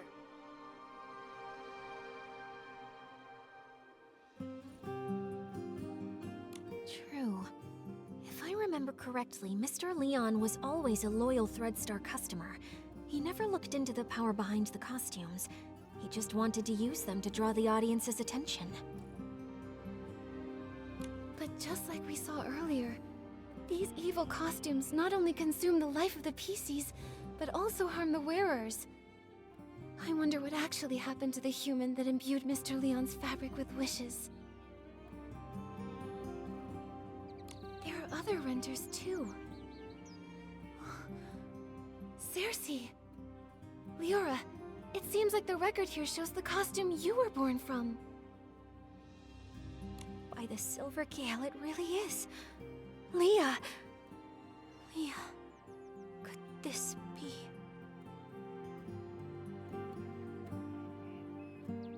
Are you okay, Leora? Does this bring anything to mind? Miss Nikki, I don't know if you noticed, but there's a very obvious patch on me. This purple piece of fabric, right? Wait, Leora, could this piece of fabric be... Yes. Since I woke up in the safe, I could clearly feel it belonged to another PC.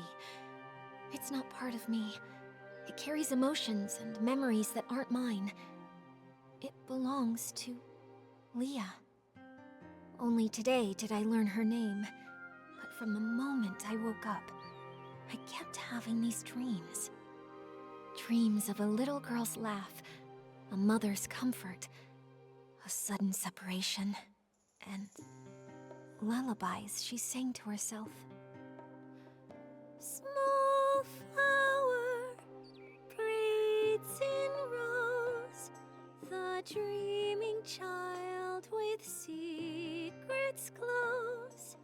Wind blows soft on the ridge, sending our sorrows off the bridge. Those are Leah's memories. Yes, the memories come in bits. I can't see them clearly. I often mix them up with my own past. I dream of going home, but sometimes the little flowers turn into wheat stalks, and the river of Prosperville flows under the bridge. Maybe it's because Leah's greatest wish was to go home. She was just a carefree little girl, but was cruelly kidnapped, taken away from her mother. In the darkness and turmoil, she could only hum the lullaby her mother once sang, quietly comforting herself, hoping her mother would find her at any moment, sweep her up, and bring her home. Maybe it's because of Leah's memories that I've been following this kidnapping case since I woke up, and I've come back to Prosperville once again. Sorry, Miss Nikki. I think I want to spend some time in the wheat field nearby. Hopefully, the scent of the wheat will bring you some comfort. The heavy wheat bows low with grace, counting grains as winds embrace. Oh wind, please look and see the shining stage, tall towers free. Leora, are you feeling better? Thank you for asking, Nikki. I'm okay. I just remembered some things from the past. Some things from Prosperville? I heard you humming "The heavy wheat bows low." Yes. Back then, I was a cheerful village girl. I made up this little rhyme myself. I used it in As Rain Falls, As Flowers Bloom, changing the wheat to flowers and grains to seeds. Cersei must have loved running through the waving fields in Prosperville, sitting on haystacks, singing, sleeping with the scent of wheat. Sadly, Miss Nikki, back then, I hadn't yet lost those golden stalks, so I didn't understand how precious they were. I was just tired of my unchanging hometown, dreaming of the big city people talked about. So I stood here often. Wearing the outfit I designed, I pretended to be a scarecrow. I called to the wind and birds, hoping to catch news from afar. Like the little sorceress, craving sunny days, but too afraid to face them. A stage wider than any room at home, and spotlights even brighter than the sun. I wanted to see what they truly looked like. By fate's design, as I wore that very outfit, Benny chose me. Wait, so it was Benny who discovered you! Maybe he isn't unlucky after all. No wonder Benny returned to Golden Fields this time to scout the next star. He must have recalled Cersei's success back then. Success? Maybe. Back then, Benny was so ambitious, determined to shape the perfect star. He said he'd be my agent, helping me become a great actress and see the bustling world beyond with my own eyes. So I left and never returned. There's nothing wrong with yearning for a distant, glamorous life. I believe that Cersei never meant to leave forever. She just wanted to see another world and explore more possibilities. Yeah, it was that wicked Threadstar's fault you never came back.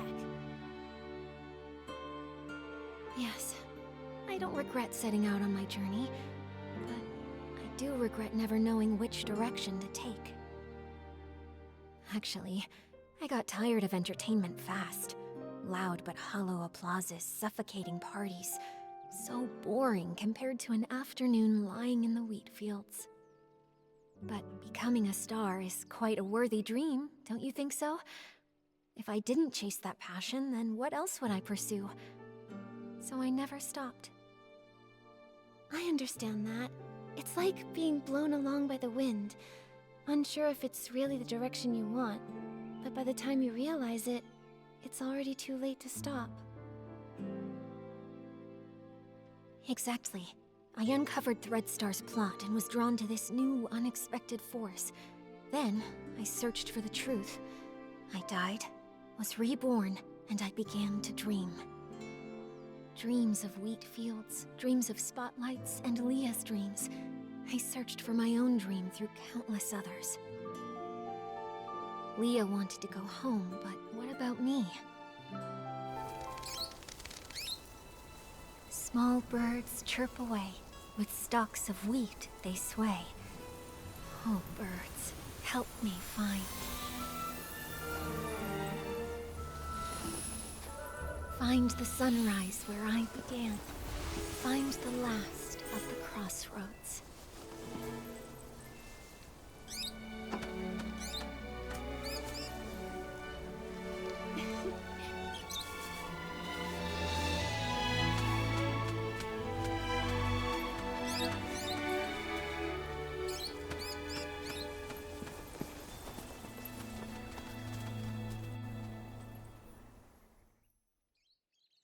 Miss Leora, finding your direction is difficult, and I can't give you an answer right now.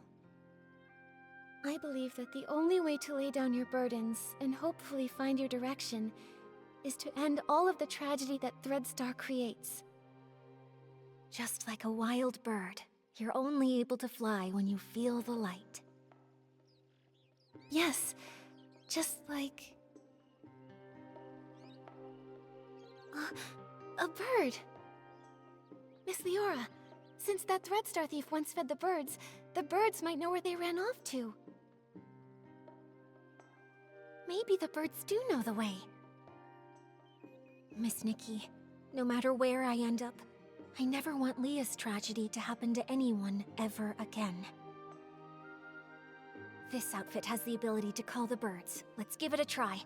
After all, we must find that thief. My inspiration came from the wheat fields, and it's only within these fields that this outfit is able to access its full power.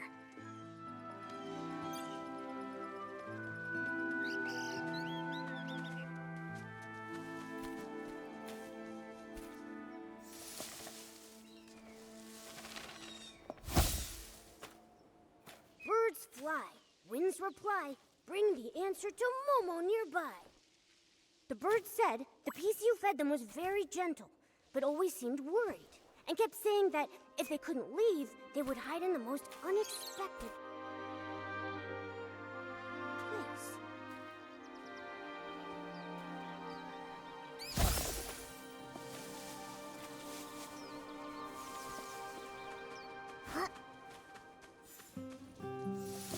Birds fly, winds reply, bring the answer to Momo nearby. Wait a sec. This Barasan said it saw that PC dash away. It chased them halfway across the ridge, but still couldn't hold them back. That PC comforted the Barasan, saying they would hide where many PCs gather, and they promised to return with the tastiest grains for them. Birds fly, winds reply, bring the answer to Momo nearby. Wow, the PC talked with the birds about how to hide from predators. They said masking their scent is most important, like hiding in the wheat fields, blending with the fragrance.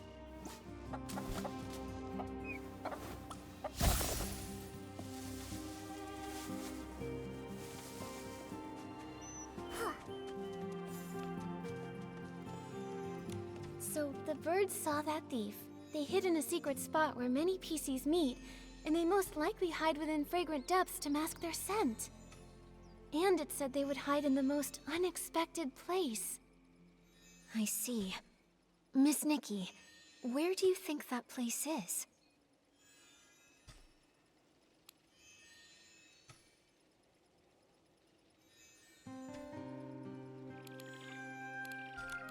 Could it be Windrider Mill?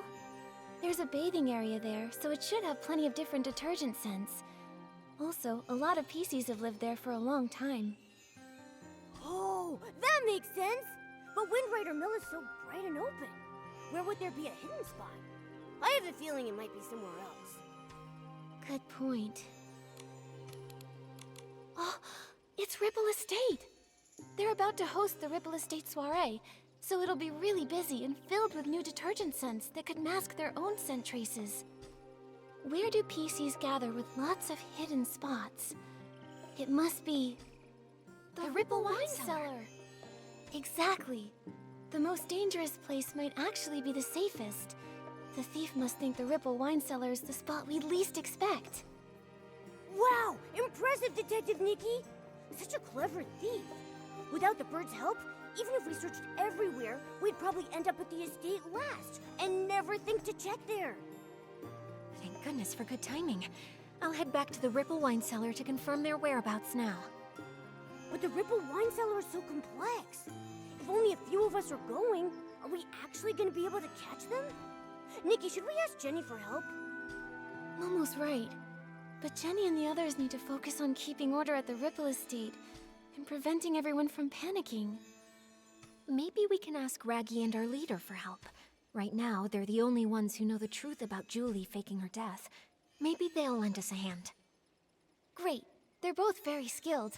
If we work together, I'm positive we can corner the thief. Leora, let's meet at the Ripple Wine Cellar.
moment is finally here.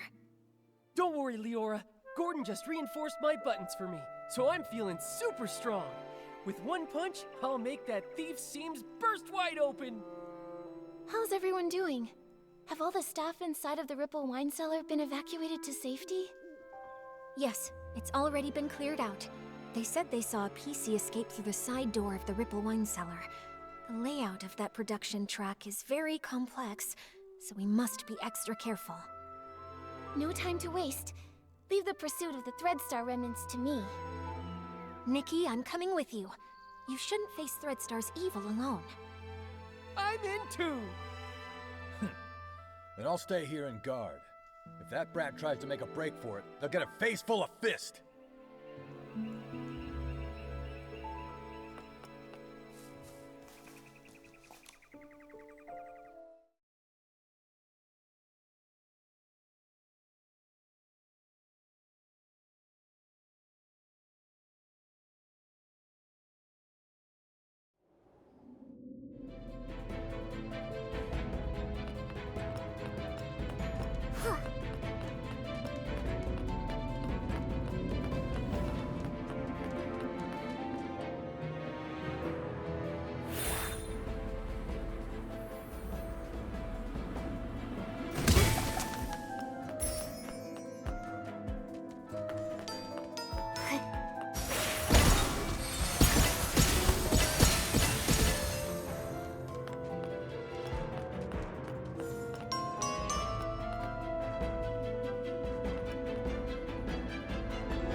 All along.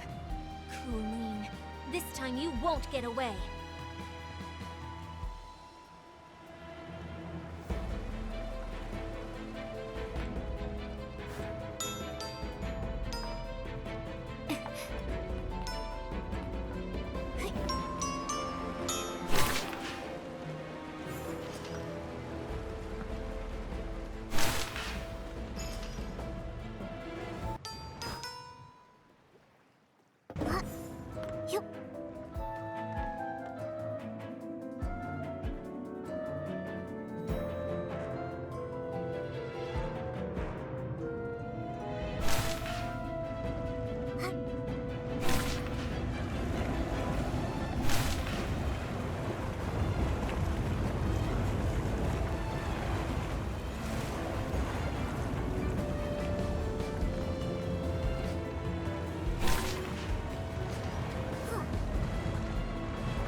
nowhere left to run.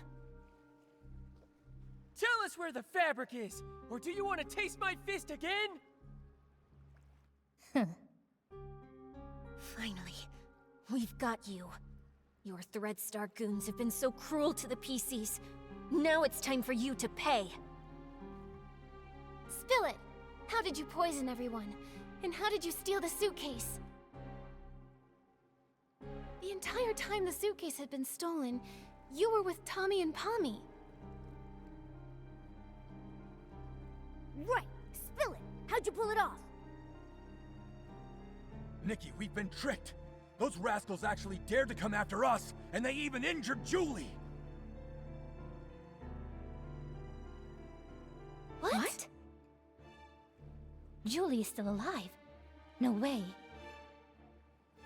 But the suitcase thief is here, so who's going to attack Madame Julie? You've got accomplices, don't you?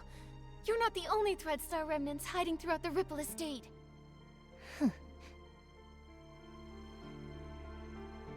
Please don't panic. Madame Julie's only injured. Let's get back to the village. As for you and your accomplice, shh, shh, neither of you are getting away.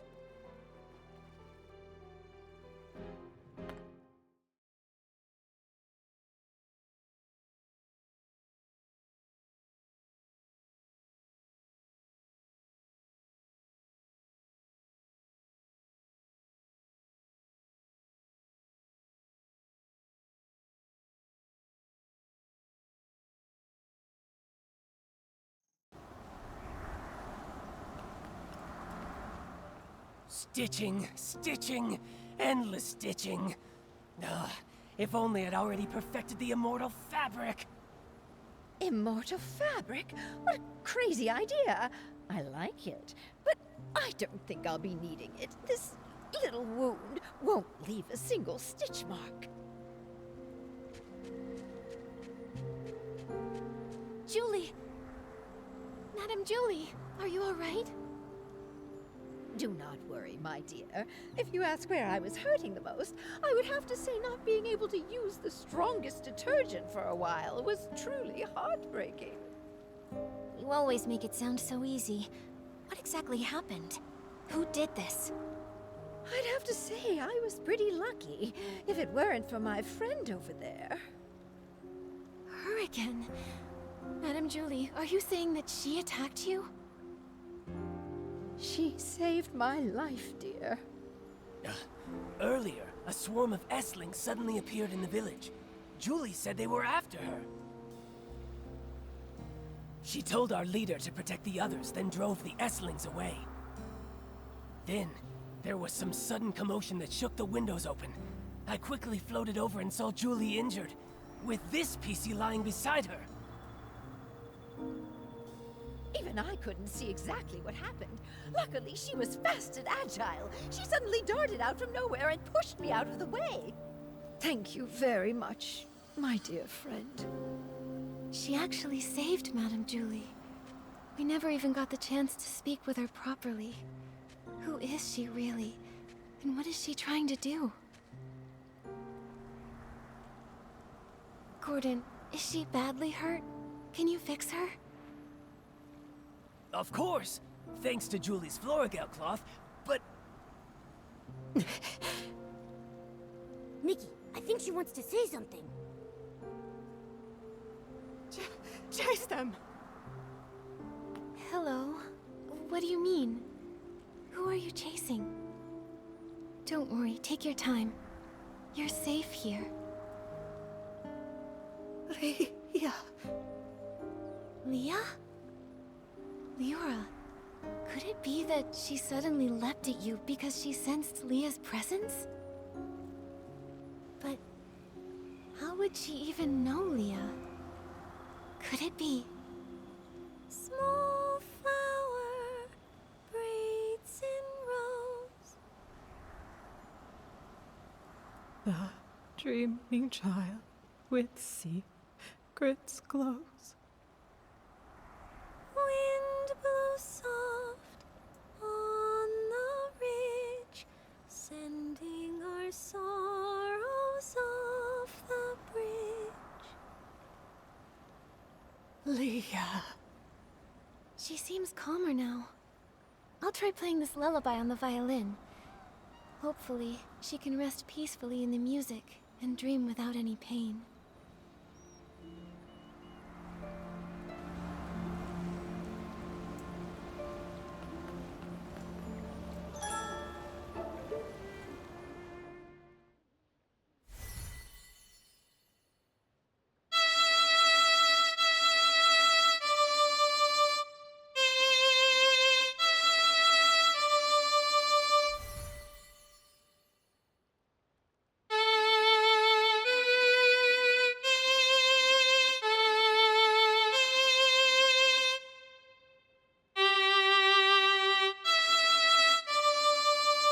She's so much calmer.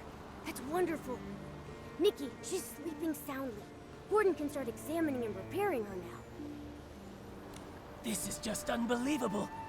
Even I never thought something like this could happen. What is it? Did you discover something? This patchy PC. This is utterly mad. I'm still checking, but...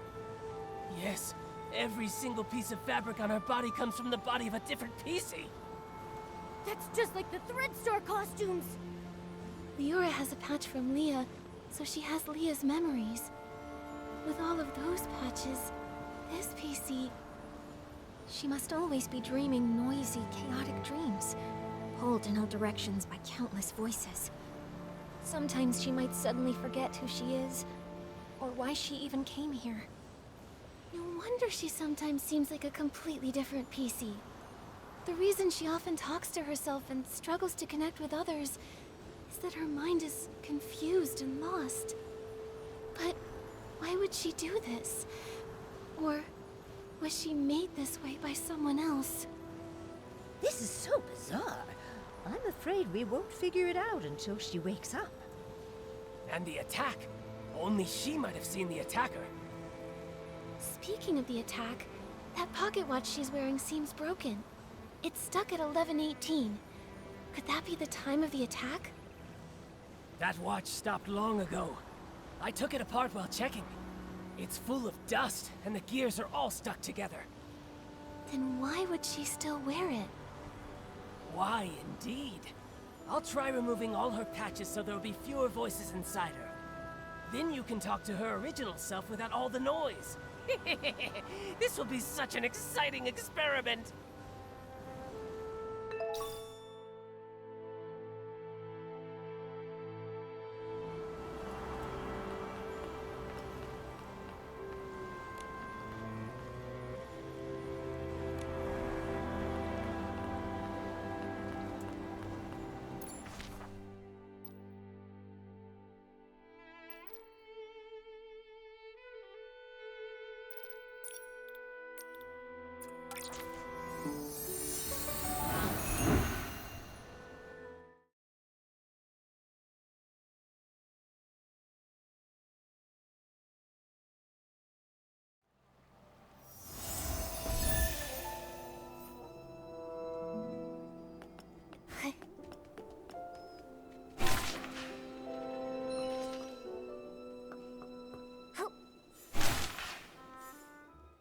Found out Madame Julie faked her death and finally caught the suitcase thief, I thought we'd have this case all wrapped up. I didn't expect another PC would try to assassinate Madame Julie. Luckily, that mysterious patchy PC was there, or things could have gone really wrong. Yeah. Even though we still don't know who she really is, or why she's doing all this, we definitely owe her our thanks. To be honest, with everything going on, I'm feeling pretty confused right now. Detective Nikki, do you have any new ideas? So far, we've solved the missing journal case and uncovered the truth behind the scraps of cloth in the suitcase. Madame Julie and Leora worked together to fake her death. But so many cases remain unsolved.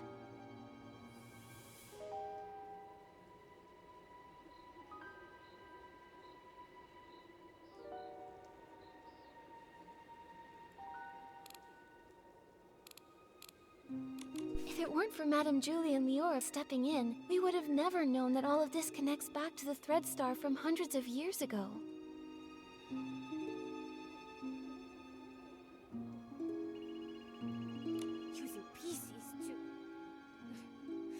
cruel. I can barely say it out loud. Such a heartless company. Even though the Kingdom Guard's Operation Starstrike was a huge success, Threadstar somehow rose again. Not only cruel, but also cunning. They're preparing the Golden Vision. Maybe it's connected to Madame Julie's assassination. And there's more.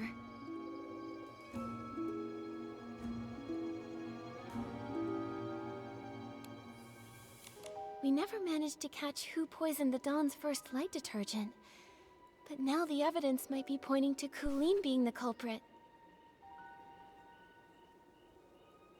She's the owner of the detergent bar, right? Hasn't she been researching the detergent industry at the Ripple Estate? She probably figured out the secret formula for Super Duper Palmed a while ago with all that digging. And since she knows more about detergents than most PCs, this poisoning method wouldn't be hard for her. And there's more.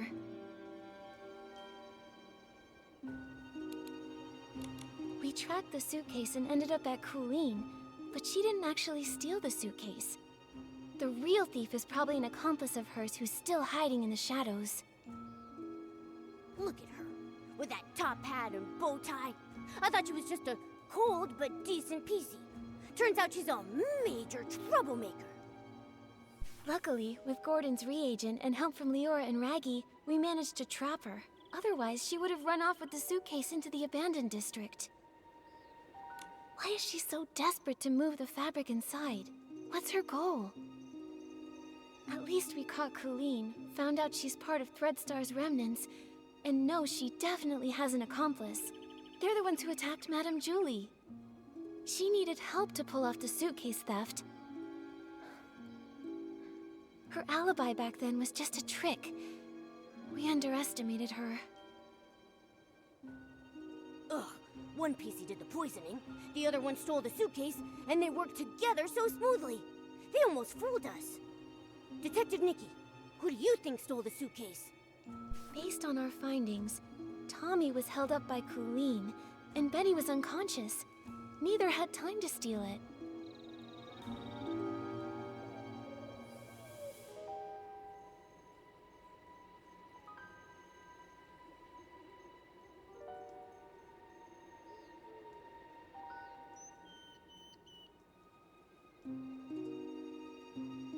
Leora is Madame Julie's friend. She wouldn't steal it. And Mr. Leon had hallucinations near the scene and had multiple eyewitnesses confirm his innocence. So no suspects there either. But Colleen didn't have any time either.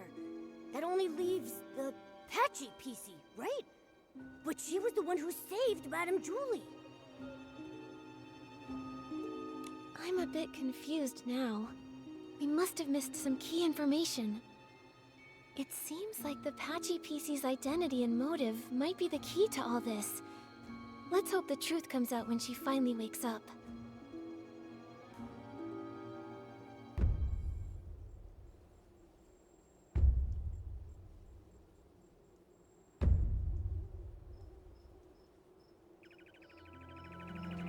Wonder how the Patchy PC's doing.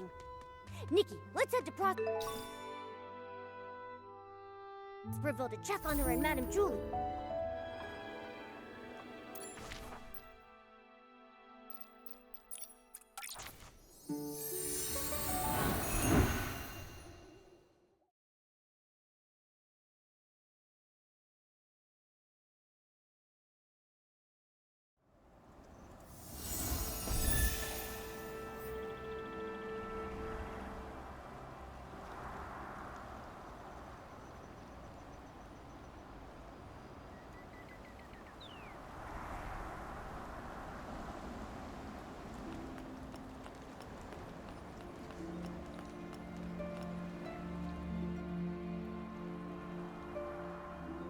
So that was you? I just told the guards what's happening. Threadstar's gaining momentum, but I was careless. Leora, and that Patchy PC lady, what are you trying to say? Hello, Kingdom Guards. I'm Scarlet the Seeker, former Kingdom Guard reporting in.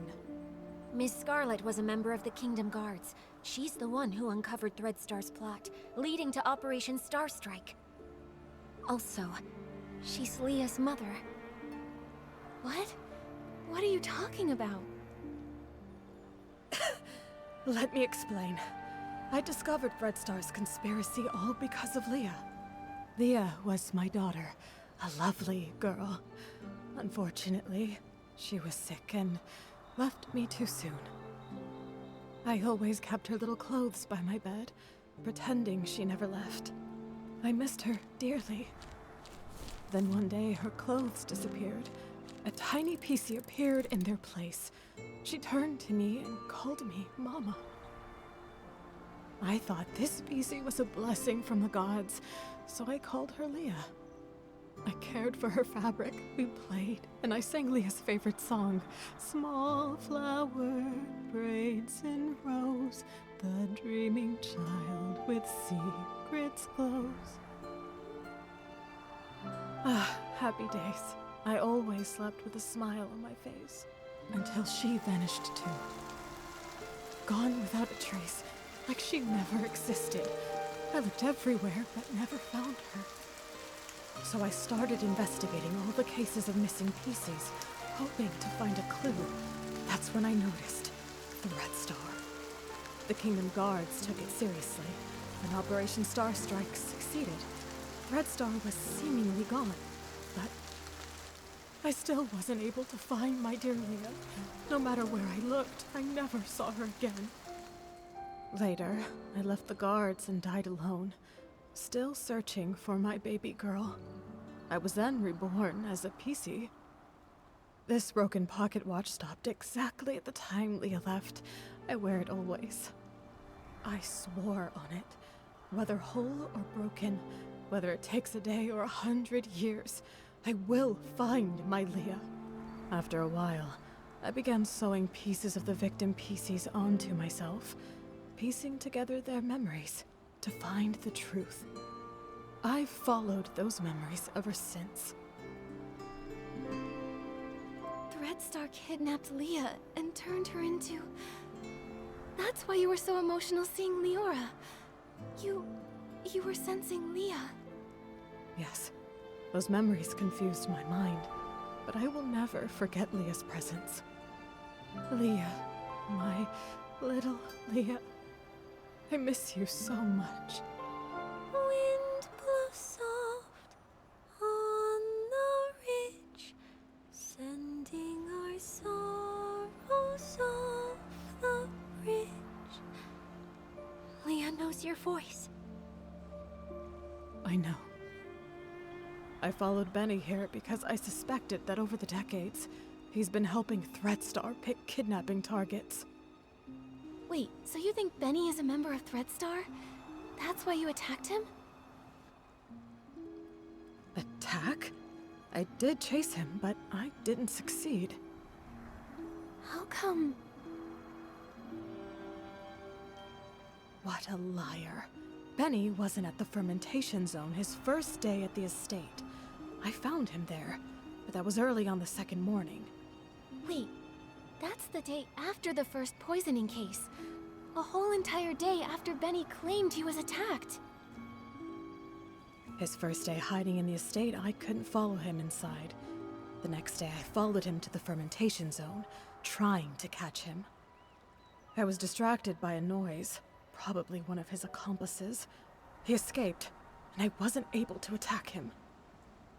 The so-called attack was just a setup. I understand now. We need to catch Benny quickly. Don't worry, Gordon asked Jenny to keep him locked up. Both he and Colleen have already been detained. Unfortunately, the PC who attacked Julie used some forbidden power to strike from a distance. I didn't see them, so I can't be sure if it was Benny. That's okay.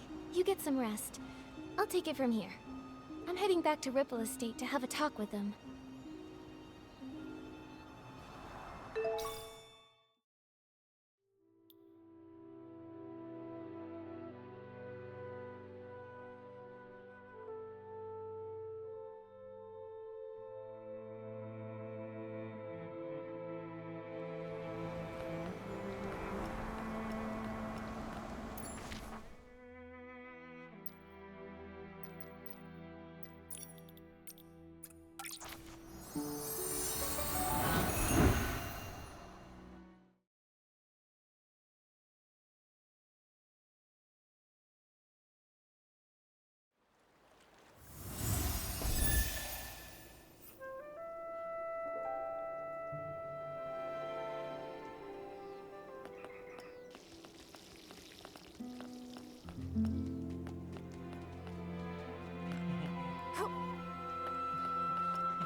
Benny and Colleen are held in 2 nearby knock-knock cells.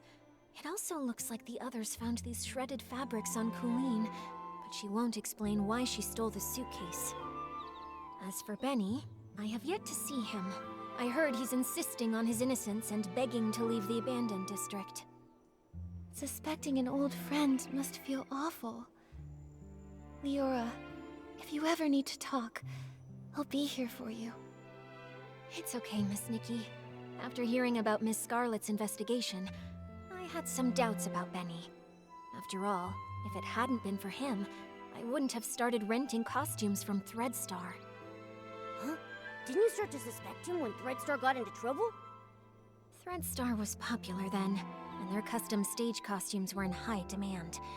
Benny was a perfectionist and wanted me to rent a magical costume to boost my influence. It wasn't that strange to me. So just like I never told Juliet about these things, I never told Benny I was investigating Threadstar either. But I never expected to run into him here, right when we were tracking down Threadstar's remnants. Returning to the abandoned district after a long time and running into so many accidents, it's hard not to be suspicious. Indeed. I've been afraid to face him because I'm worried I might get a bad answer. Leora, were you close to Benny in the past? Close? Yes, I suppose.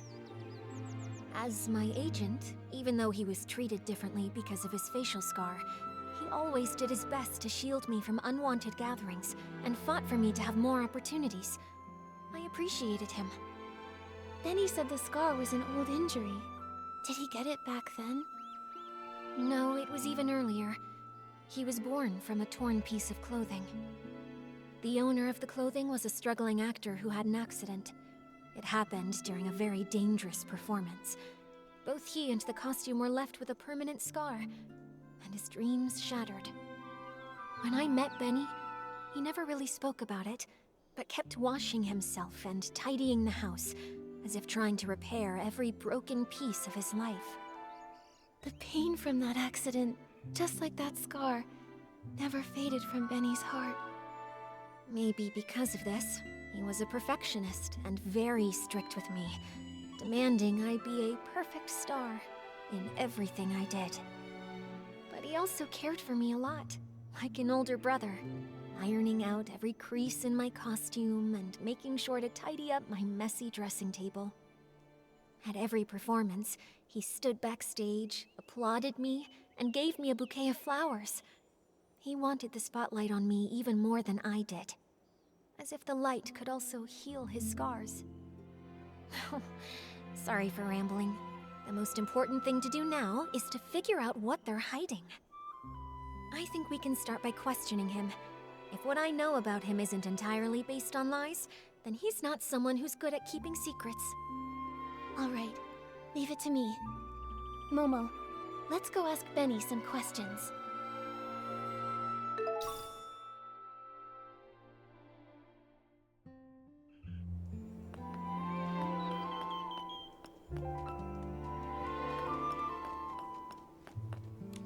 You again? Detectives. Is it my turn to be treated like a suspect now?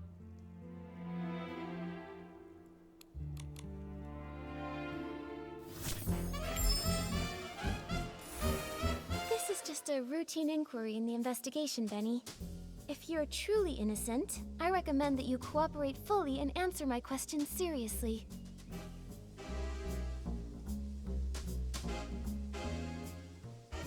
Where were you when we were chasing Colleen in the Ripple wine cellar? Were you her accomplice in stealing the suitcase? If you have nothing to hide, why were you in such a hurry to pack and escape?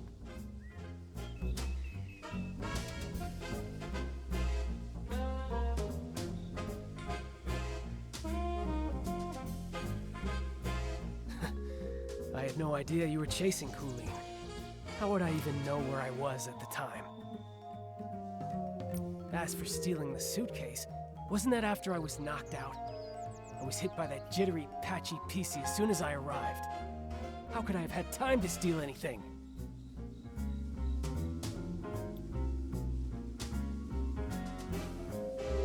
If it weren't for Colleen and Pommy finding me, I'd be dead. You wouldn't even have the chance to suspect me here. Don't waste time on me. Go after that patchy PC! If she hadn't been chasing me around all day, I wouldn't have been in such a rush to leave. I'm sick of the endless threats, of a career that never goes smoothly. I want to go home. Is that a crime?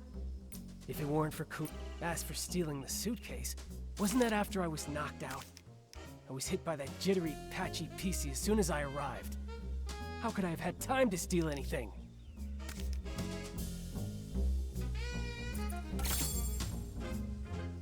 Benny, I'm afraid that what you don't know is that we've already spoken with that patchy PC you mentioned. What? That's impossible. That thing can't even form a complete sentence. How could you possibly... Miss Scarlet has finally regained her senses. She's not some evil PC like you tried to frame her as. In fact, it's the opposite. You're the suspect, and that's why she's been chasing you all along. According to her testimony, your alibi doesn't hold up. In truth, all that evidence was a lie you and Colleen came up with, wasn't it? If I deduced correctly, your arrival time in the abandoned district is accurate. Windy can confirm that much, so you couldn't have faked it. But everything after that? Completely fabricated. The day you arrived, you went straight to the Ripple Estate to meet up with Colleen and set your plan to steal the suitcase. Colleen poisoned the detergent, and you stole the suitcase. She poisoned herself so she wouldn't be a suspect for the suitcase theft. Exactly. After stealing it, you left the estate and met with Colleen in the fermentation zone. She always said she had a habit of doing her research at night. But once you left the estate grounds, Ms. Scarlet spotted you again. Thanks to Colleen's help, you managed to escape. After that, the two of you chose to stage a fake attack scene to frame Ms. Scarlet. That way, everyone at the estate would be on guard against her. She couldn't keep following you in the estate, and you had your unconscious all-day alibi. Now I get it. Even though Colleen and Pommy found you together the day before, the only one who claimed to have seen you unconscious there was Colleen herself. In reality, you never went to the fermentation zone that first day. Colleen brought Pommy to find you on purpose, making her testimony seem credible. That's quite a clever conclusion. But sorry, I'm just a failed talent scout. I don't get all the twists of this case, and I'm not interested in your detective games. I have no idea why that lunatic PC suddenly started spouting all this. The only thing I know is that she kept chasing and attacking me, and caused me a lot of trouble. If you insist on believing that maniac and refuse to believe me, well then, I've got nothing more to say. Suit yourselves. What do we do, Nikki? He still won't confess. If he keeps insisting Miss Scarlet is lying, we can't really prove otherwise. I would rather believe Ms. Scarlet's testimony, but with both sides telling a different story, we can't use this as evidence to convince Benny.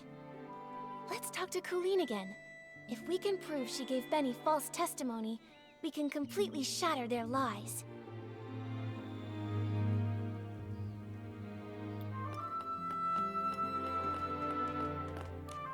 So, now you've sent a human in this little yellow furball. I'm not in the mood to talk.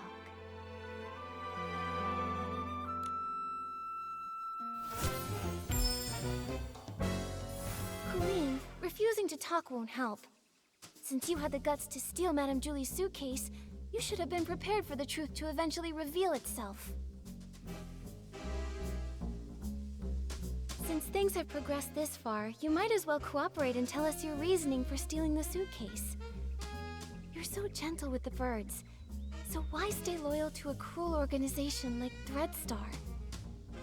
Steal a suitcase? Nonsense. You were chasing me so fiercely that I got scared and hid for my own safety, that's all. I didn't steal anything.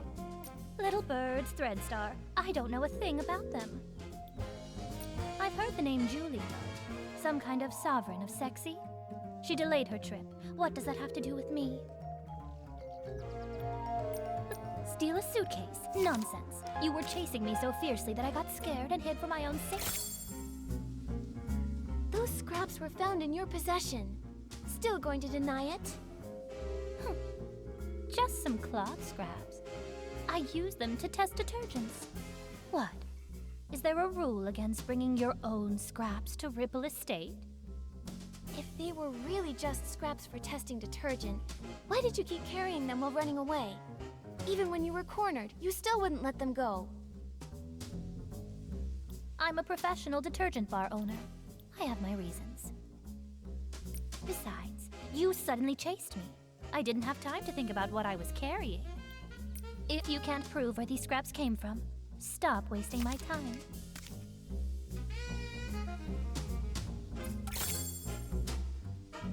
Colleen, does this piece look familiar? We found it near Madame Julie's suitcase at Golden Fields, the one you didn't manage to take. If we compare this piece with the scraps we found on you, it will prove they're the same fabric. Or do you need to see a lab report before you'll admit it?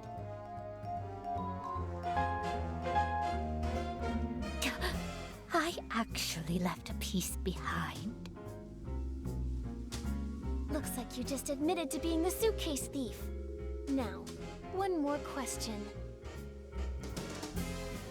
Benny was your accomplice, wasn't he? His so-called coma was just your cover.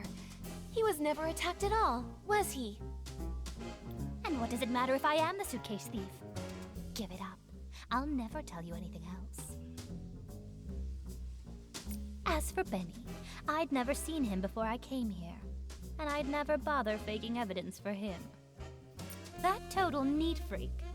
I can't even be bothered to talk to him, let alone go out of my way to help him.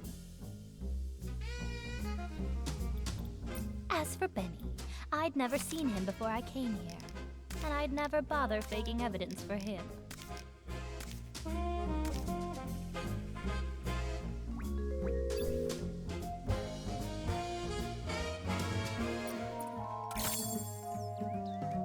Benny's notes say he often visits the Nightshade Lounge, the very one you own, Colleen. He even pays monthly tabs.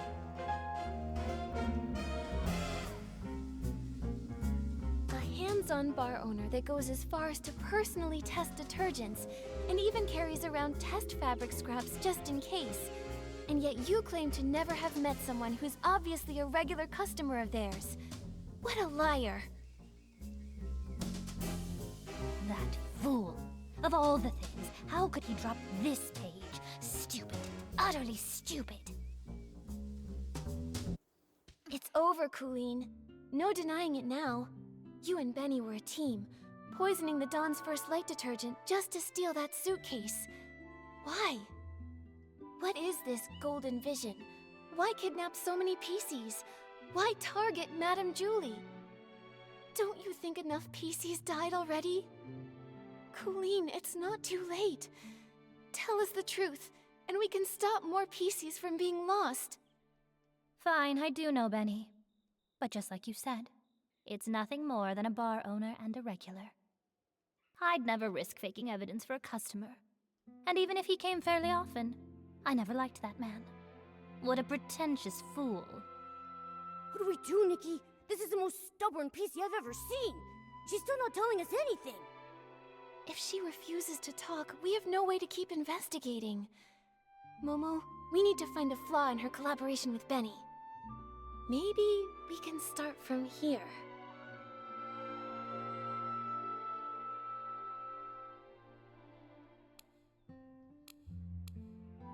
I've got it! Colleen, could you please describe the state you found Benny in for us? If you are both telling the truth about what happened, both of your stories should match perfectly, right? Didn't I already explain when I brought that PC back?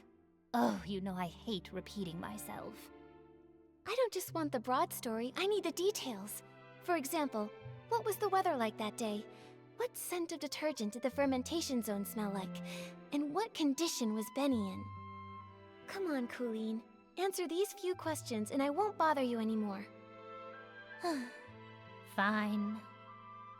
That early morning, actually, the very morning of the Dawn's First Light chaos, I went to check the fermentation zone and saw a buttonfoot and a white glove coming from the wooden barrel house. The weather was just normal. The air carried the scent of aroma lily. which gave me a headache. As for Benny, I thought he was just a worker resting, so I didn't pay much attention. I had no idea it was him. Then the next day, you brought Pommy with you, and he was still there. Pommy checked, and that's when you realized it was Benny, knocked out from the attack? Correct. But you already know that, don't you? The morning after the poisoning incident, the weather was fine, and the air smelled of flight fruit. He was lying in the exact same spot, still unconscious. Just one blow to the back of the head, and he's out that long. How pathetic. Now, is that enough? Don't bother me anymore.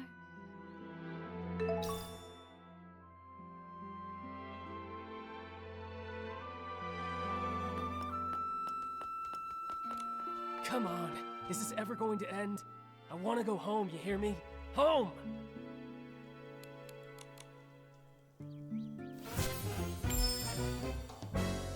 Benny, we have one final question. If you can answer it honestly, then maybe you can go home sooner.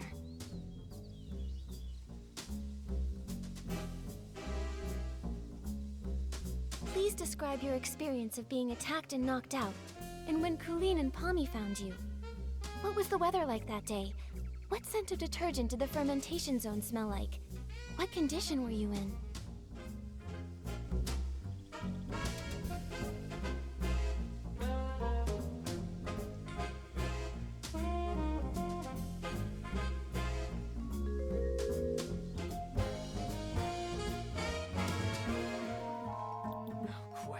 Questions. Why so many questions? I already told you. I arrived that very morning when the Dawn's first light incident happened. It was still dark when I reached the estate.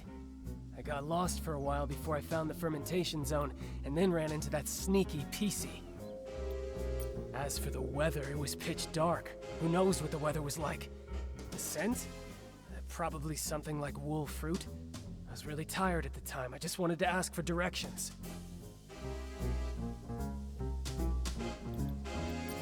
Suddenly, she attacked me and knocked me out. When I woke up, Pommy and the others had already taken me back to the estate. That's all I know. As for the weather, it was pitch dark. Who knows what the weather was like? The scent? Probably something like wool fruit. I was really tired at the time. I just wanted to... Is that all true? Because that's not at all what Colleen said. Take a closer look. Her account of the first time she saw you doesn't match yours at all.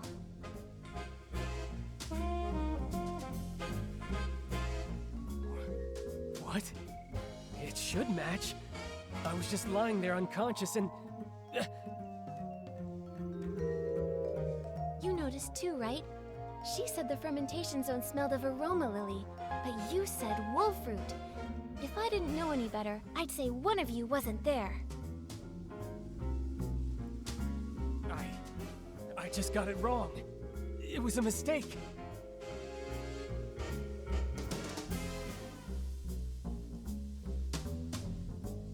Benny, don't you think it's a bit too late to change your story and say the scent was aroma lily? Aroma lily's smell is so distinct. No one would believe your side of the story now.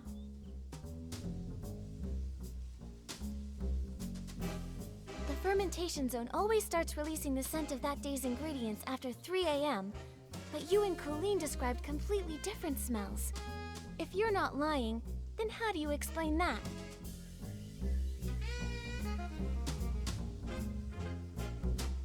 No, I just made a mistake. I didn't... No, I never smelled anything. You pressured me into saying something, so I just blurted it out. Wait, I remember now. It wasn't past 3 a.m. when I arrived. I got to the abandoned district by 2 a.m., so I wasn't lost that long. I wandered a bit after that, of course, but not for long. Then I saw that crazy PC's pocket watch. It read 2:30. Exactly. I just forgot before, but now I clearly remember. There was no scent being pumped out at that time. Don't try to trick me. I wandered a bit after that, of course, but not for long. Then I saw that crazy PC's pocket watch. It read 2:30.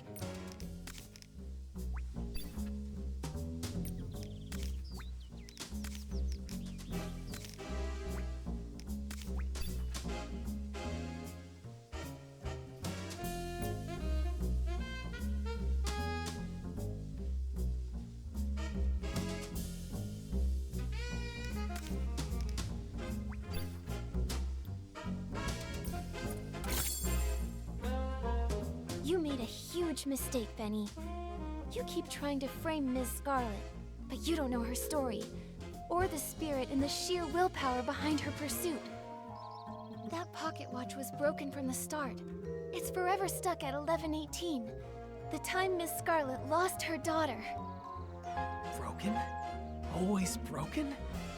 Lost her daughter. No, I don't understand. Her daughter was murdered by Threadstar. You couldn't have seen 2:30 on that watch, so you're lying. Benny, I suggest you confess. It's over, Benny. Time to admit you lied. We already know your background. You're both Threadstar's villains, sent to the abandoned district to carry out the Golden Vision, right? This is your last chance to redeem yourself. Tell us why you stole the suitcase, and why you tried to kill Madame Julie. And stop working for Threadstar. Come clean and we'll go easy on you. If you're honest, you'll get a lighter sentence. No. Prison? Impossible. I have no idea what you're talking about. What Threadstar? What about killing Julie? I don't know anything. As for the scent in the pocket watch, who knows? Maybe I just misread it. You're just the type who won't cry until death's staring you right in the face. What evidence do you have that proves I work for Threadstar? Show me! How can you verify that I helped Colleen steal the suitcase? You caught her, right? You should find the suitcase and the cloth on her. If so, then lock her up! You're ruthless. Your ally doesn't matter to you at all? Why should I care about what happens to her? I just want to go home already. I don't want to stay in this place for another moment! Go away, detective. Without solid evidence, don't expect to hear another word from me! Nikki, looks like they're both refusing to cooperate. We should figure out our next move.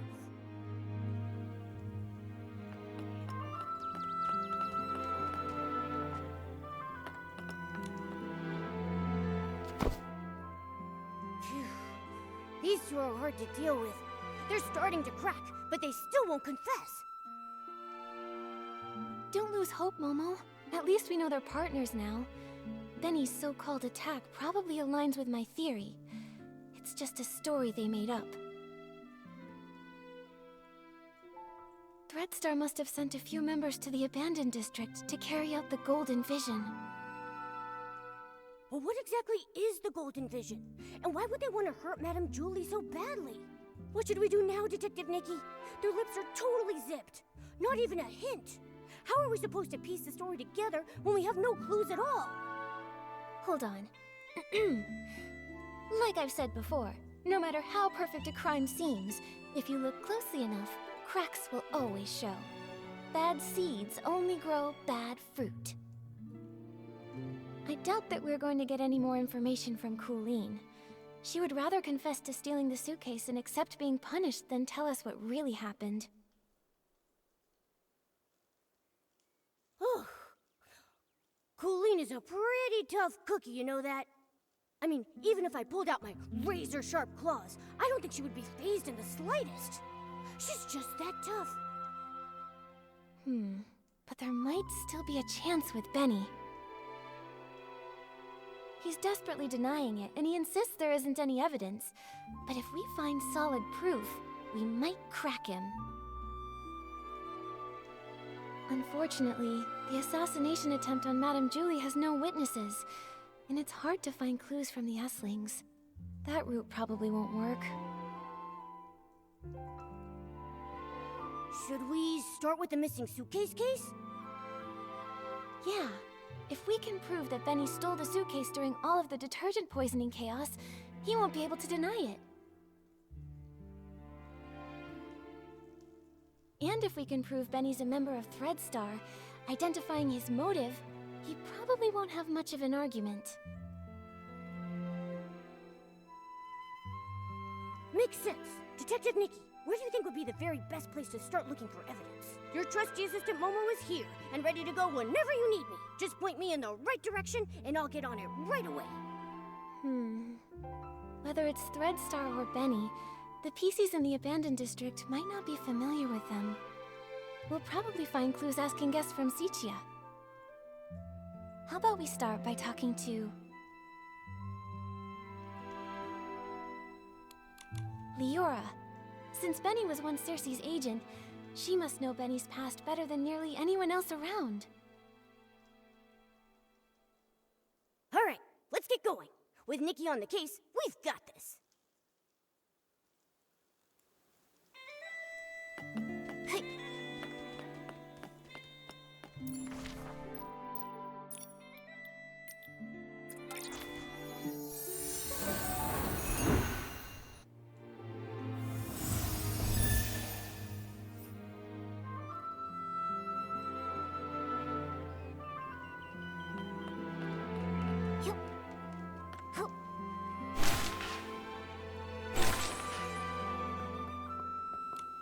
But I don't know which of the seeds will bloom, who will be the sorceress to get through the storm. There's only one seed for a life. That's from As Rain Falls, As Flowers Bloom, right? It feels so different from what Madame Julie recited. That line only appeared in the premiere. I rewrote it later on. Benny really liked it. Back then, I always liked to oppose things he liked on purpose. After all, he could be pretty harsh. When I first arrived in Sicia, I felt like a bird finally flying far away. But Benny said little birds are light. Sometimes it's not that they flew far, but that the wind blew them away. Wow, that was pretty mean. He's always been stubborn. How is the interrogation going? We managed to expose Benny and Cooline's lies, and even piece together how they teamed up.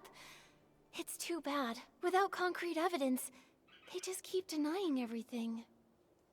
Leora, do you recall there being any connection between Benny and Threadstar?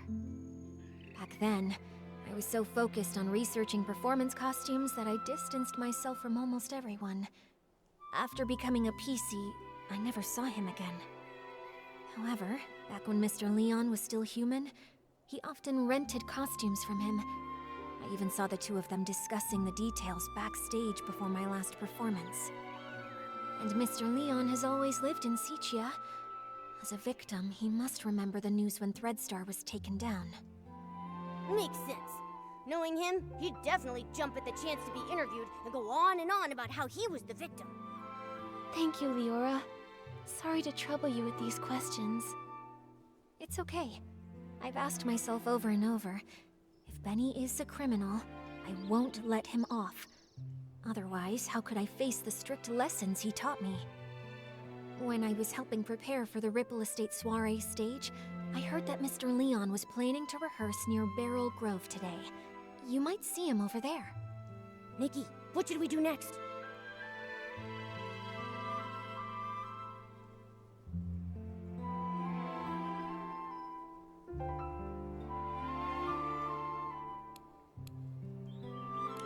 I want to ask Tommy first. If it's about Threadstar, maybe he knows something. Makes sense. Let's go find Tommy first.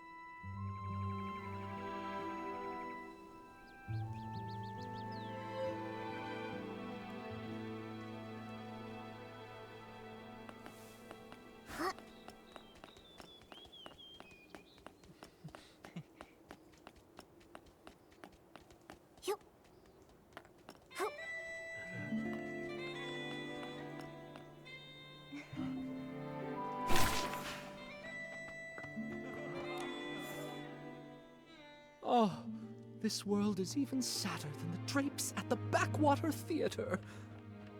Mr. Leon, sorry to bother you. Did you see Benny before or after the poisoning that day? Benny? No, I didn't see him. Why? Do you think he was the one who stole the suitcase? He doesn't honestly think that a few scraps of cloth will cover that broken face of his and hide his shameful past, does he? You seem to know Benny's past well. Of course! It all starts with my own glorious yet lonely past.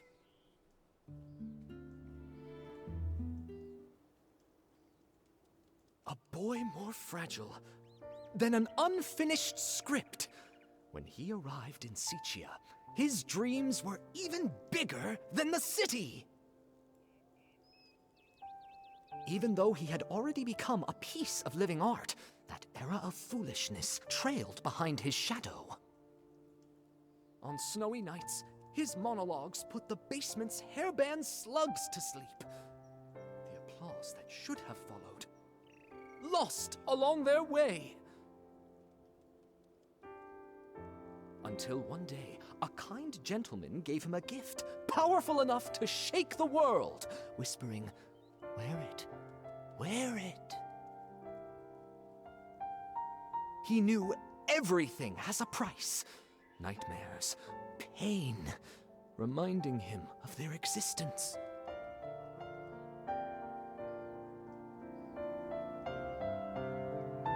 He went back to perform the full submission again and again, in hopes to awakening this ignorant era. But he fell, forever left upon the platform leading to his dreams. Could that man be from Threadstar? Ugh. So they used everyone's dreams and it cost your life. But, what does this have to do with Benny?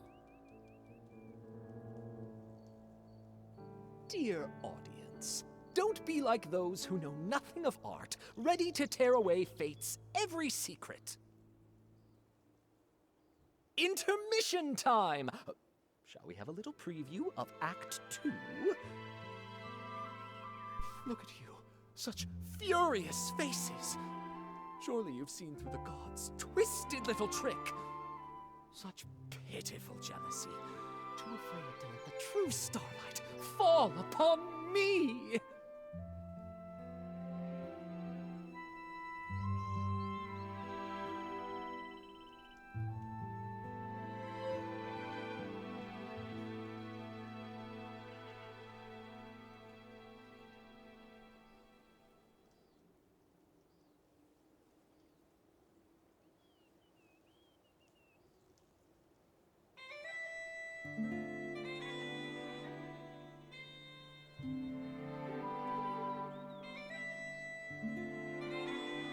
Sending that evil messenger, Benny, with fake generosity and kindness, politely selling costumes to me, all secretly marked with the price of downfall.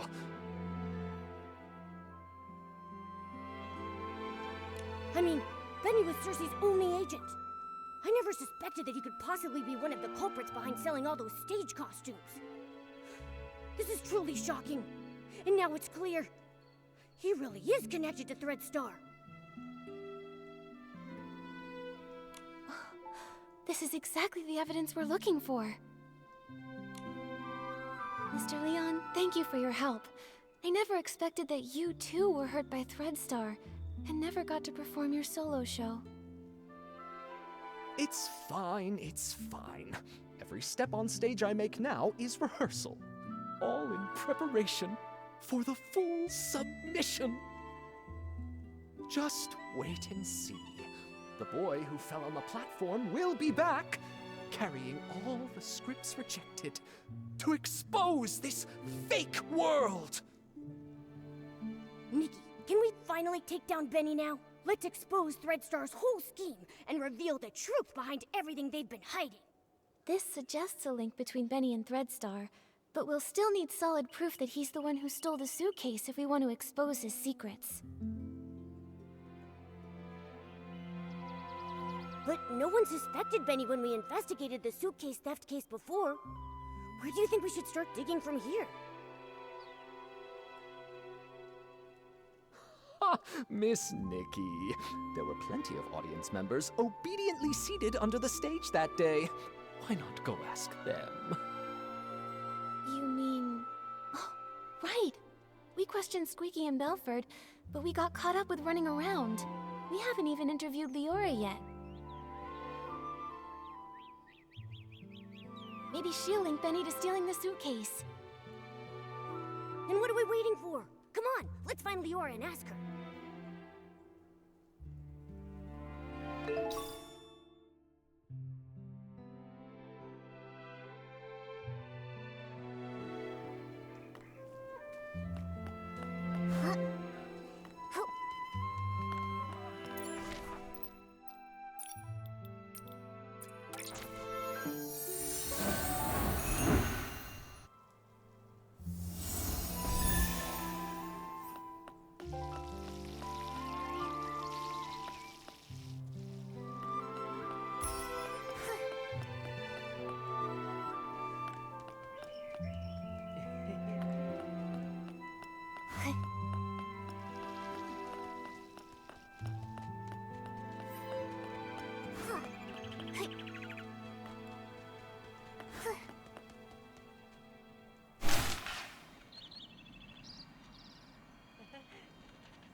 you recalling what happened the day the suitcase was stolen? Miss Nikki, yes. While you were all busy with the questioning, I just stood by doing nothing. I felt so ashamed. I thought that if I could recall some overlooked details, maybe I could help. That's fine. In fact, we were thinking the same thing. We came to hear more about that day in detail. Of course. As always, the first to receive the Dawn's first light that morning were the on-duty staff, so they would be able to quickly return to their posts.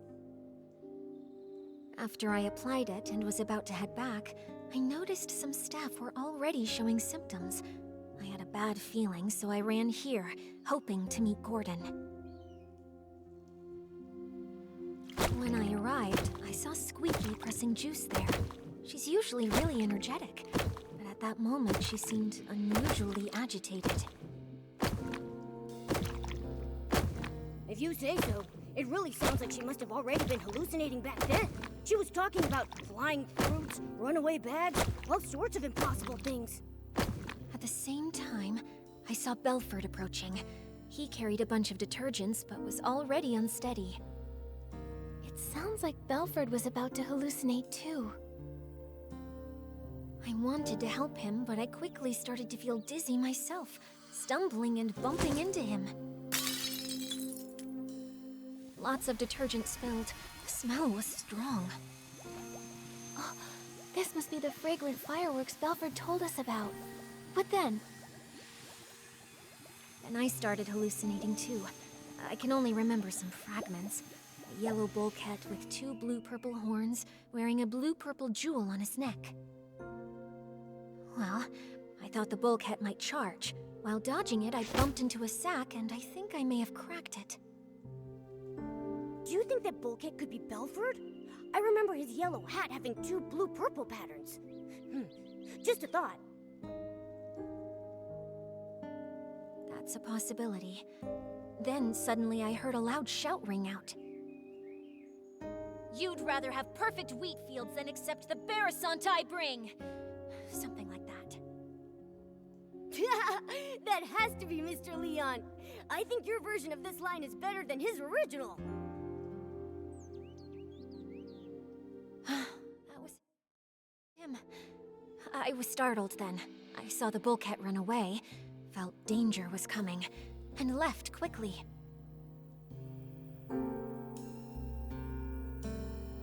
It looks to me like both you and Squeaky were scared off by Mr.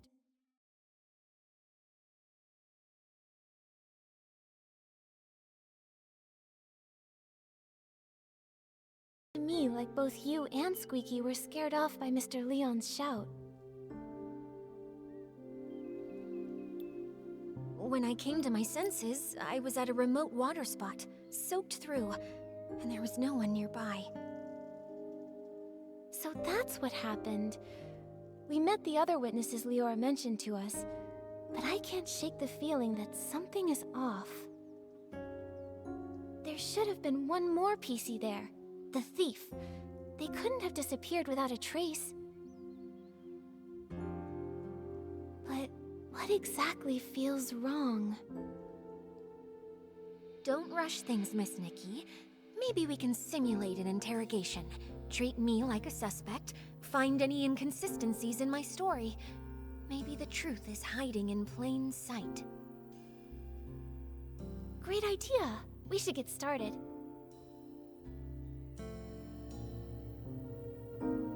Ta-da-da-da! A brand new outfit to greet a brand new day. Everything feels brighter. Ready, Miss Nikki? We'll start when you are.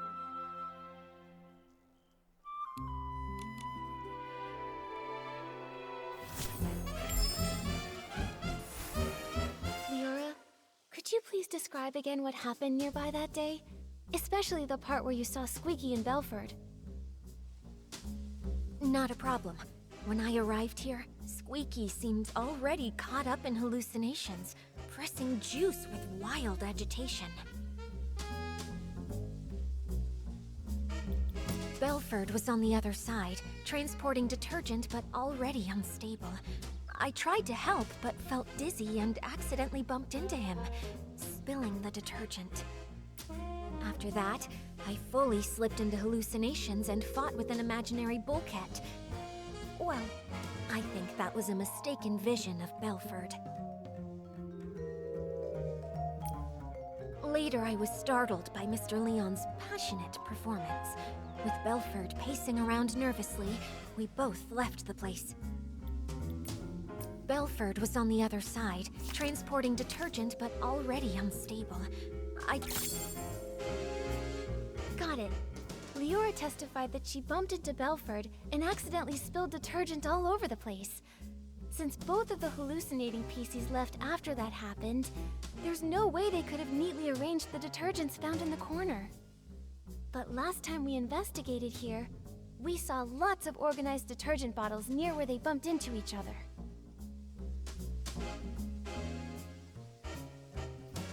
Someone stood the bottles back up, and that PC who did so is very likely the culprit.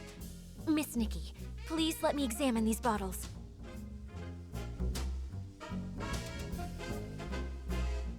This one's scent. It's Benny. Why do you think it's Benny? I'm not sure you remember, but I mentioned when Benny was my agent, he was incredibly attentive, helping me organize clothes, even tidy my dressing table. Scripts I carelessly left lying around would be stacked neatly, and any makeup I may have spilled on my desk would be arranged just like these detergent bottles. I should mention, this detergent scent is the one Benny usually uses. We often see Benny washing his hands. It seems he always carries detergent with him. Yeah, although this fragrance he usually uses is quite common and very mild, when placed alongside these other nearly scentless detergent bottles here, you can still figure out the difference between them.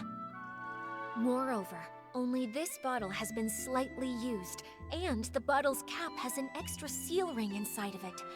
That's Benny's signature. If Benny stole the suitcase, after doing the dirty work of lockpicking, he'd want detergent to clean his hands. I now suspect that the big sack I accidentally bumped into, after being startled by Mr. Leon's performance while I was hallucinating, was actually Benny. Benny was washing his hands while he was also startled by Mr. Leon, bumped into you, and dropped this detergent? Exactly. That's definitely possible. But so far, it's just speculation based on Benny's habits. It's hard to prove. Exactly. And since this detergent is so common, Benny could easily blame another PC for leaving it behind. I think we'll need to dig a little deeper. This interrogation simulation has been really helpful to us, Leora. If you can keep assisting us while we clear things up, we would really appreciate it. It would be my pleasure.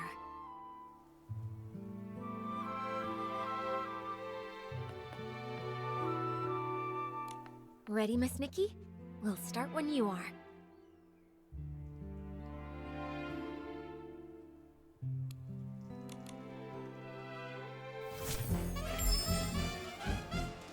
If this bottle of detergent with a different scent really was dropped by Benny... Oh, I see. In that case, there's still one suspicious detail. When Benny was looking for the detergent that he had dropped, he tidied up the spilled bottles by force of habit. But if he had the time and energy to do that, how could he have not taken the detergent he actually dropped?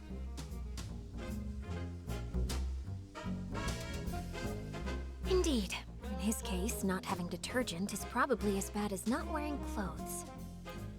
I think maybe he did take a bottle of detergent, just the wrong one. Miss Nikki, what do you think?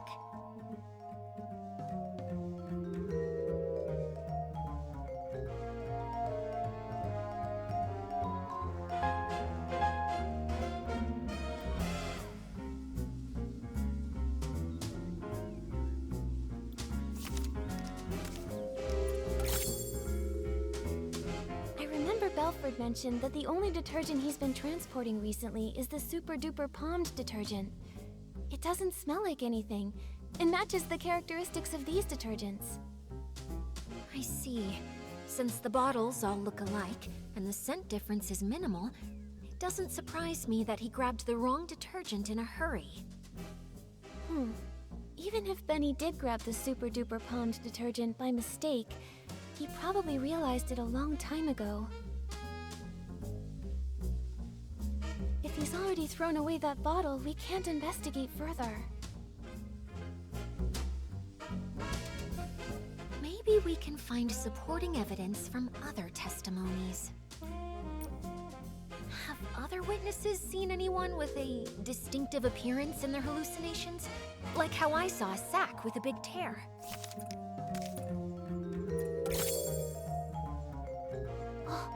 Squeaky said she saw a big sack split open after being scared by another noisy sack. Maybe what she actually saw was Benny, who got a big shock from Mr. Leon. That's definitely possible. Looks like I'm not the only one who saw a hallucination resembling Benny.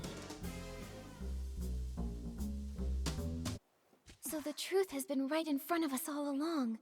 We just didn't see it. Great! Now we have both the detergent he dropped and the descriptions mentioned in everyone's testimony. Nikki, can we go interrogate Benny now? I'm still a bit worried. Will these ambiguous pieces of evidence really make him confess? I also feel something's missing. From what I understand of Benny, the more stressful the situation, the more eloquent he gets. We've seen that behavior before. Even with a mountain of evidence, he just keeps arguing. Hey, could this be a trait of a showbiz manager? Huh, you could say that. In the ruthless entertainment world, it was a skill he really took pride in. Given his personality, when faced with this evidence, he'll probably claim he was poisoned and ran to the scene, but he'll firmly deny touching the suitcase. Yeah, I can picture that. Looks like we need solid proof to show he did actually come into contact with Madame Julie's suitcase. Leora, please help me one more time. Just one last interrogation simulation.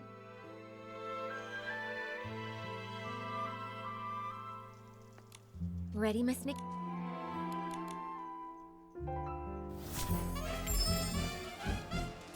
I think the key is right here. How can we prove that Benny made contact with Madame Julie's suitcase?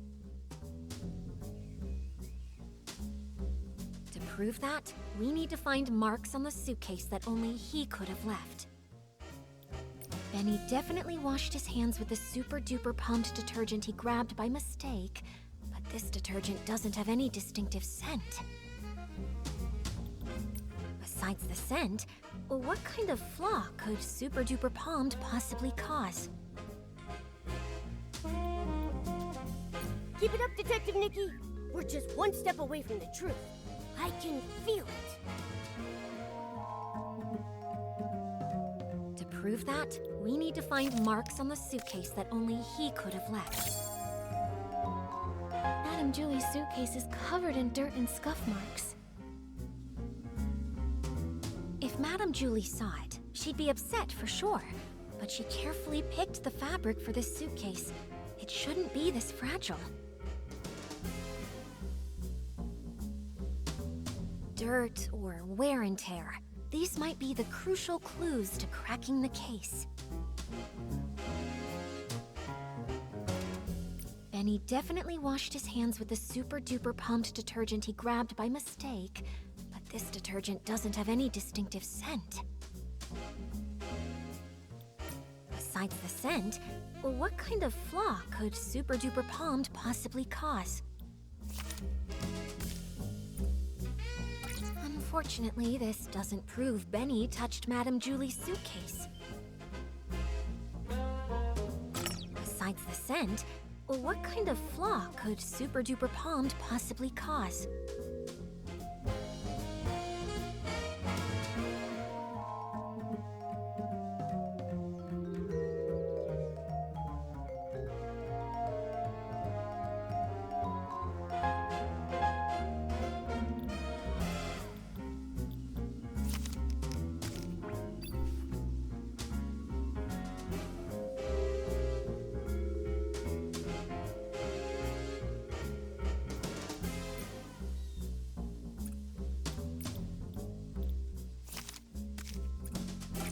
Unfortunately, besides the scent, Keep it up, Detective Nikki.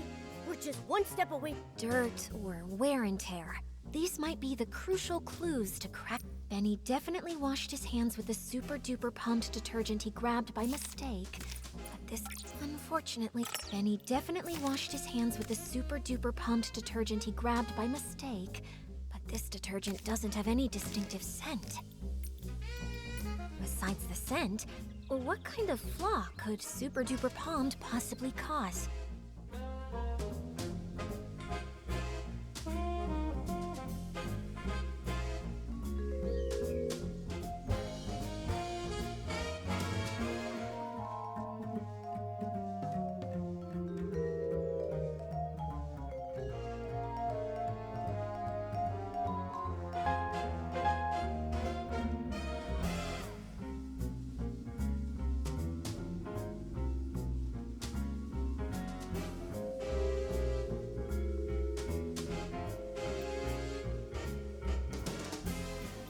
Benny definitely washed his hands with the super-duper pumped detergent he grabbed by mistake.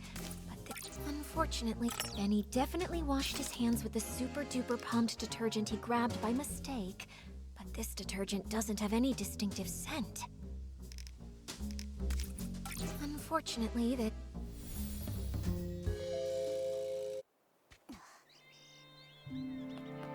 Ready, Miss...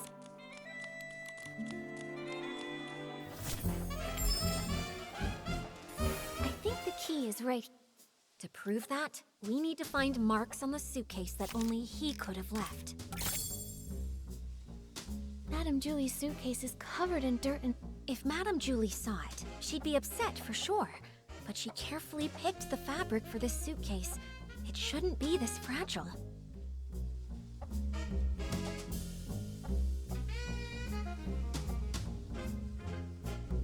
Dirt or wear and tear. These might be the crucial clues to cracking the case. Benny definitely washed his hands with the super-duper pumped detergent he grabbed by mistake, but this detergent doesn't have any distinctive scent.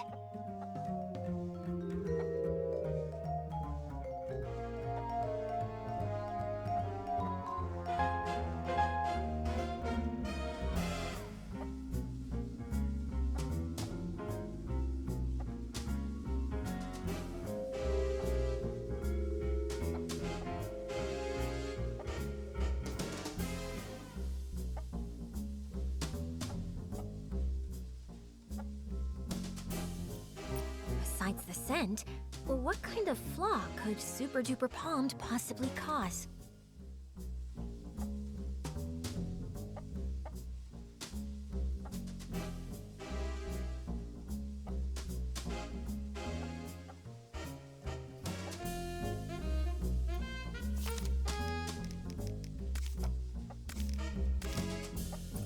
Unfortunately, besides the scent, what kind of flaw could super-duper... Unfortunately, besides the scent, what kind of flaw could super-duper palmed possibly cause?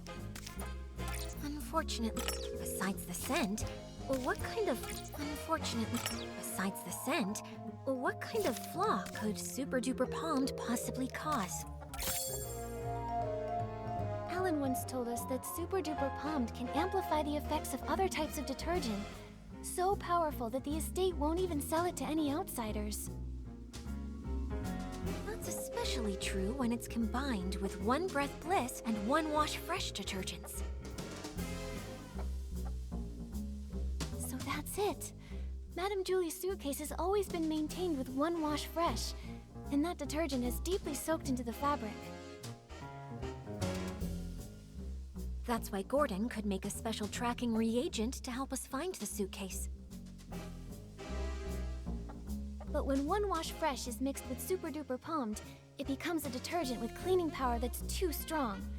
The marks on the suitcase aren't from wear, but damage caused by washing.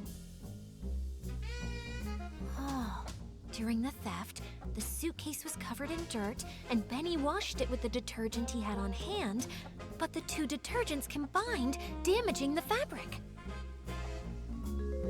Exactly. It's probably because he realized the fabric was getting damaged that Benny didn't dare keep cleaning. Otherwise, with his obsession for cleanliness, he wouldn't have tolerated so much dirt still on the suitcase.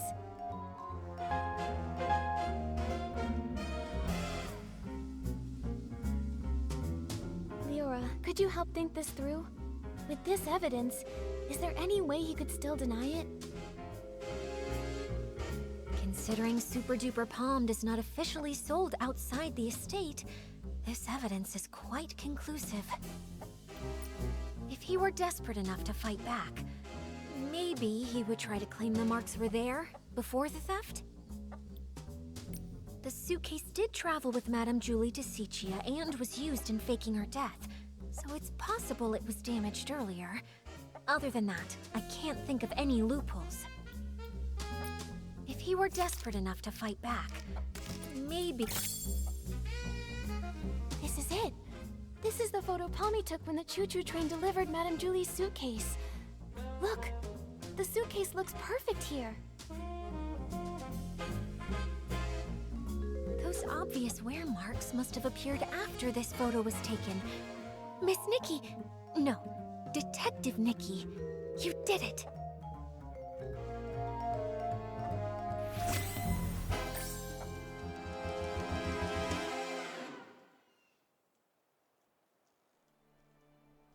So this is what really happened that day. While everyone was hallucinating, Benny snuck onto the scene. No one knew that a new guest had arrived at that time, except for Colleen. After stealing the suitcase, Benny washed his hands out of habit, using the detergent he'd brought. Then, Mr. Leon shouted his lines, startling all the PCs. Leora knocked over Benny's detergent bottle. When he went to pick it up, he couldn't help but organize the scattered bottles. But he took the wrong detergent, the Super Duper Palmed, the one that Belford was responsible for transporting.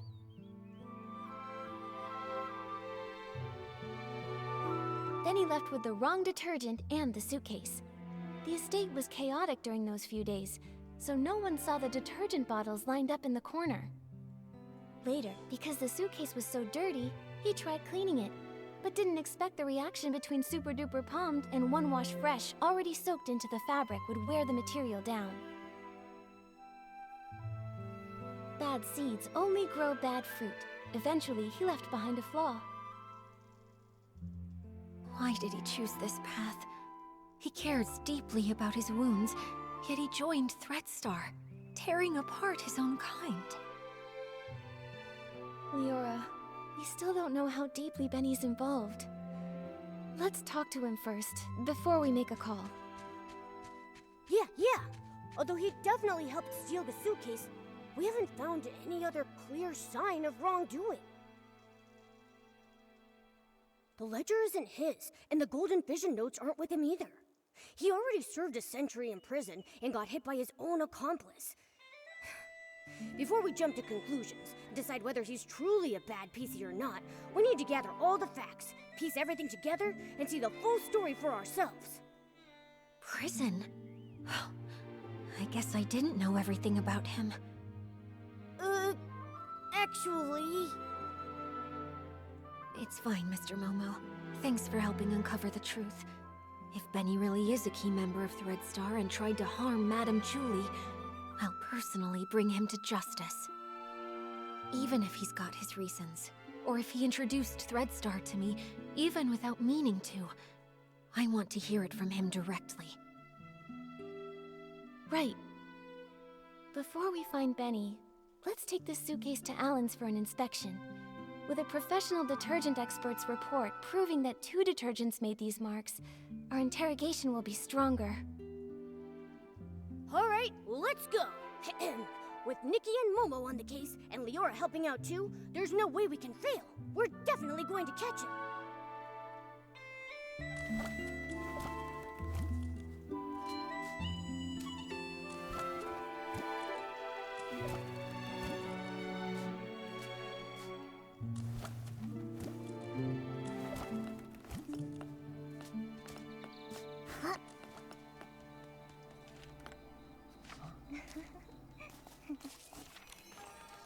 by the Silvergale. Isn't this Madame Julie's suitcase? You found it! But why is it so dirty and damaged? The Sovereign of Sexy should always be elegant, charming, and flawless from their head to their toes. Oh, I can't stand seeing this! Actually, we wanted to ask you about the damage on the suitcase. We're wondering, could it have been caused by detergent? Well, you have certainly come to ask the right person. As a detergent tester myself, I am the most familiar with how to identify different types of detergents. And I am also someone who simply cannot handle when the beauty of this world falls victim to destruction. So, Alan, can you tell what they are? Unbelievable. Which staff member was so careless to make such a basic mistake? Both detergents, One Wash Fresh and Super Duper Palmed, were detected on the suitcase. Their combination created the special Super Clean Palmed formula, which is too strong and damaged the fabric. Just like we guessed. Do PCs that come in contact with the special Super Clean Palmed formula leave marks on their own fabric? Definitely. That is why this special formula was only sold internally. The Ripple Estate doesn't even keep a single bottle of it in stock. Who made this mistake? Bring them here, and I'll test them thoroughly. I'm sure I can detect the residue of the special formula. That's great! Sorry, Alan, we're a bit pressed for time right now, but we'll fill you in on what happened later. With your help, we'll finally breathe easy. Momo, let's find Benny. He can't deny anything this time.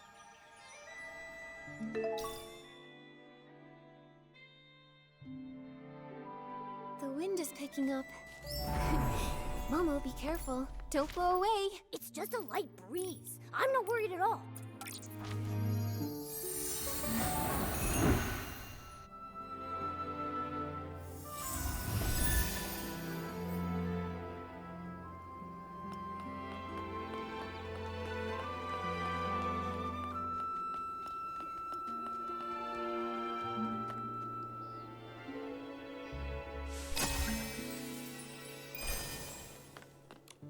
Here we go again.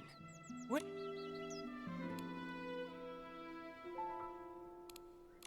I need... Here we go again. When will this end?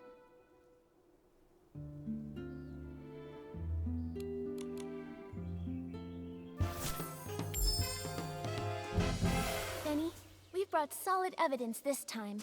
There's nowhere left to run. Tell us everything about Threadstar's plot.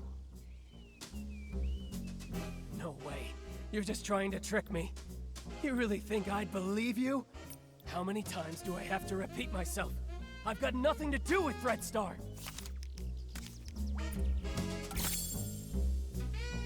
A minor offender involved in coercive sales and forced rentals, sentenced to 100 years in prison with compulsory labor. How did you find this? Don't bring that up. No! You served Threadstar centuries ago, and we should believe you're not involved with them now? Benny, if you keep this up, you'll only end up back in prison. And for even longer next time. Why won't you confess? No! An old newspaper can't prove a thing! It happened so long ago. How is that evidence? I never stole the suitcase or tried murdering Julie. Colleen! She's the one who did it!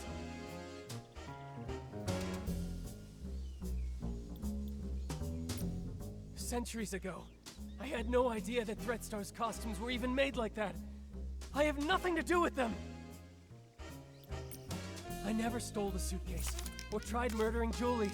Do you see it now, Benny? Madame Julie's suitcase has traces from the mixture of Super Duper Palmed and One Wash Fresh, the latter being the detergent used to clean the suitcase regularly.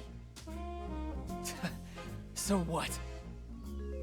Where did that Super Duper Palmed come from?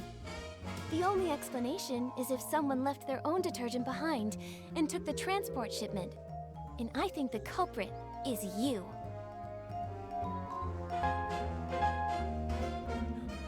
No!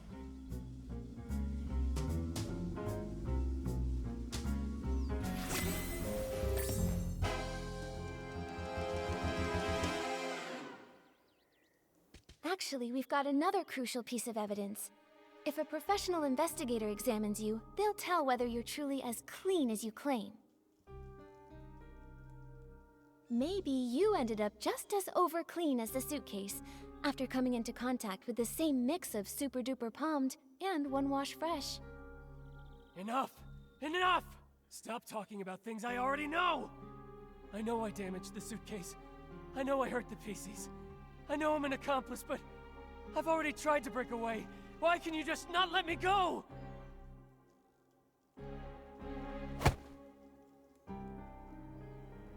You've gone to prison for a century and still don't get it? A bad seed always bears bad fruit. Some mistakes should never have been made. You don't know anything! What if that bad seed was just me being born? What if his dream was to be a perfect star, but an accident ruined his face? What if I was born from the nightmare wrapped in that damaged costume from such a disaster? That seed wasn't bad. Even with that scar, you're still an excellent talent scout, helping a country girl step onto the stage, and your insistence on prop safety spared her from the same fate. How? How did you know? Cersei? Yes. I've always wanted to ask her something. If I had not insisted on the original schedule that day, would she never have fallen? She was doomed to die. She was investigating Threadstar's costumes and was targeted. How come? No, I should have known.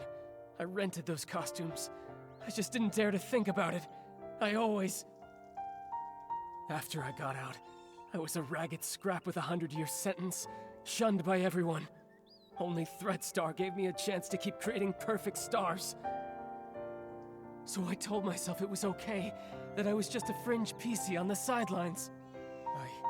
I stole the suitcase, but I didn't want to think about what was inside it. I kidnapped the PCs, but I didn't want to see what happened to them afterward. A crime is still a crime. No matter how you tried to dodge it before, this time you still bared your claws at Madame Julie and tried to kill her. I didn't. I'm not qualified to do such an important mission. Coolin assigned my tasks. She didn't even tell me Julie was still alive. Julie was still alive. Leora, do you remember that when we were investigating in the Ripple wine cellar, Coolin said that too? She did. She seemed unaware that Julie faked her death. The attack on Madame Julie. Could the real mastermind still be hiding in the abandoned district? We need to ask Coolin again. She won't cooperate. She joined Threadstar to find her missing twin brother. That's the only thing she truly cares about. Missing? What else do you know about Coolin? She'd rather talk to birds than to other PCs. Maybe because she once had a celeb crow named Cece. She's always been closer to those birds than PCs. Cece? Could it be... This scarf! Tommy said Mr. Simon and his sister once raised a celeb crow called Cece together. But Simon is already... Leora, would you be able to visit Tommy and borrow Mr. Simon's relics? I think we have a lot to discuss with Coolin now. Okay, I'll be right back. You'd better help her see things clearly. She doesn't need to live the way I did. There's just one more thing, Benny. The regret from back then shaped who I am today. A patched-up me. Someone with courage and patience, no longer afraid to face the truth. All the wounds, regrets, mistakes, everything is fixable. I hope you can forgive your own scars.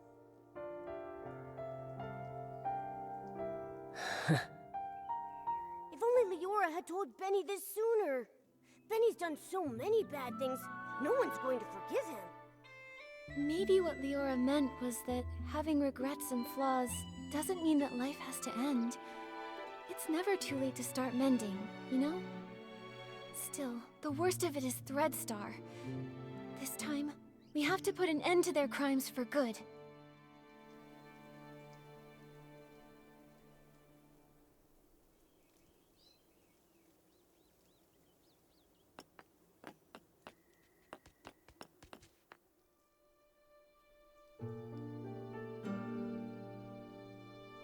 This again? Ask away. You're wasting your time. That's where you're wrong. We've discovered something we'd like to show you.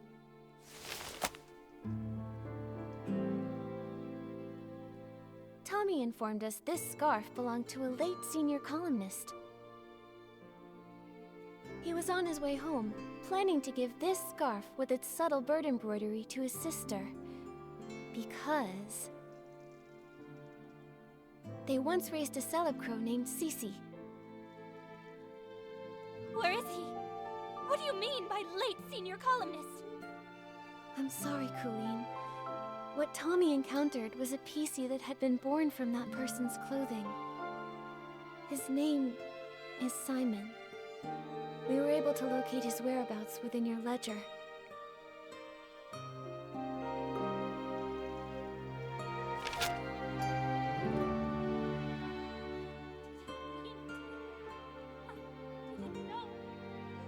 I didn't know! I think this letter was meant for you. It's possible he may have taken on a new PC name to conceal his true identity, hoping to meet you again someday. But I'm sure that hearing that new name, it must have felt very unfamiliar to you.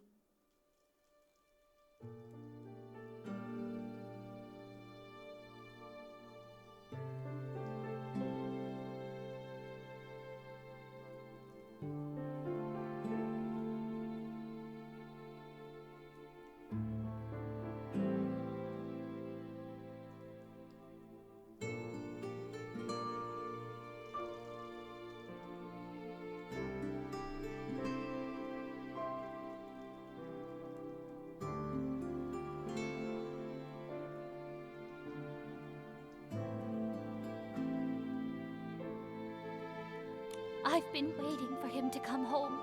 I took my medicine. I took good care of Cece. I promised, even sick, I'd live longer than Cece. Longer than him. I wrote the newspaper letter to every address listed in our book. Later, I went knocking door to door. None of them knew. He'd gone too far away. I then became a PC. And my brother. There must be another PC born from his closet. I waited and waited for such a long time. I kept all of his clothes safe. But why? Brother, why did you leave me all alone? His strongest wish was to go home and see his sister. He only had the clothing he wore outside. The road home was too long. Why did you think joining Threadstar would help you find your brother? The final costume, the forbidden outfit, can capture every gaze and control every mind. So many people walk the streets of Sichia and beyond. There are so many cities that are just like it. I won't be able to find my brother in all of that. Unless the outfit's finished. Whoever wears it only needs to stand on the stage and ask one question for me. That's all. The forbidden outfit. So that's Threadstar's ultimate goal? That's absolutely crazy! You knew full well that it was an evil power. Beyond all that, you were fully aware that the PCs you ordered to be kidnapped had loved ones who would be devastated, their hearts broken because of your actions. You know that pain better than anyone. To hurt others for your own desires, that's incredibly selfish.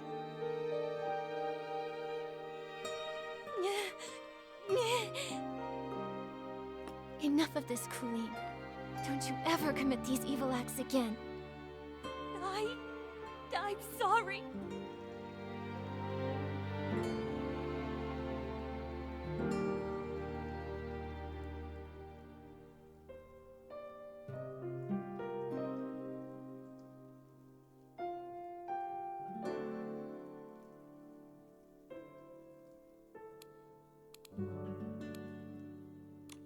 I'm hoping you'll help us to expose Threadstar's plan.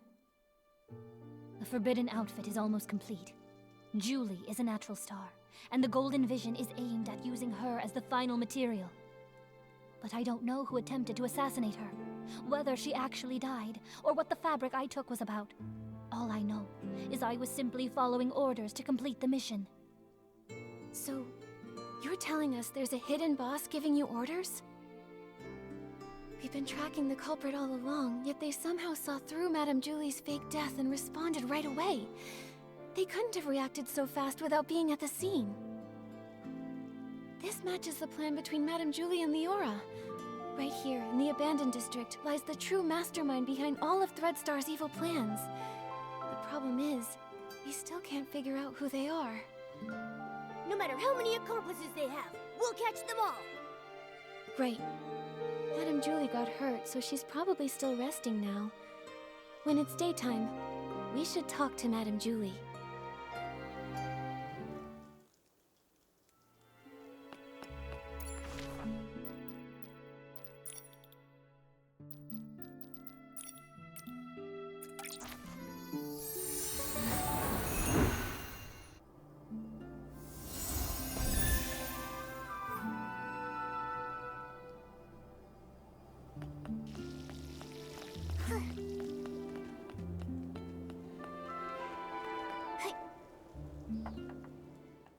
Oh, this is so exciting!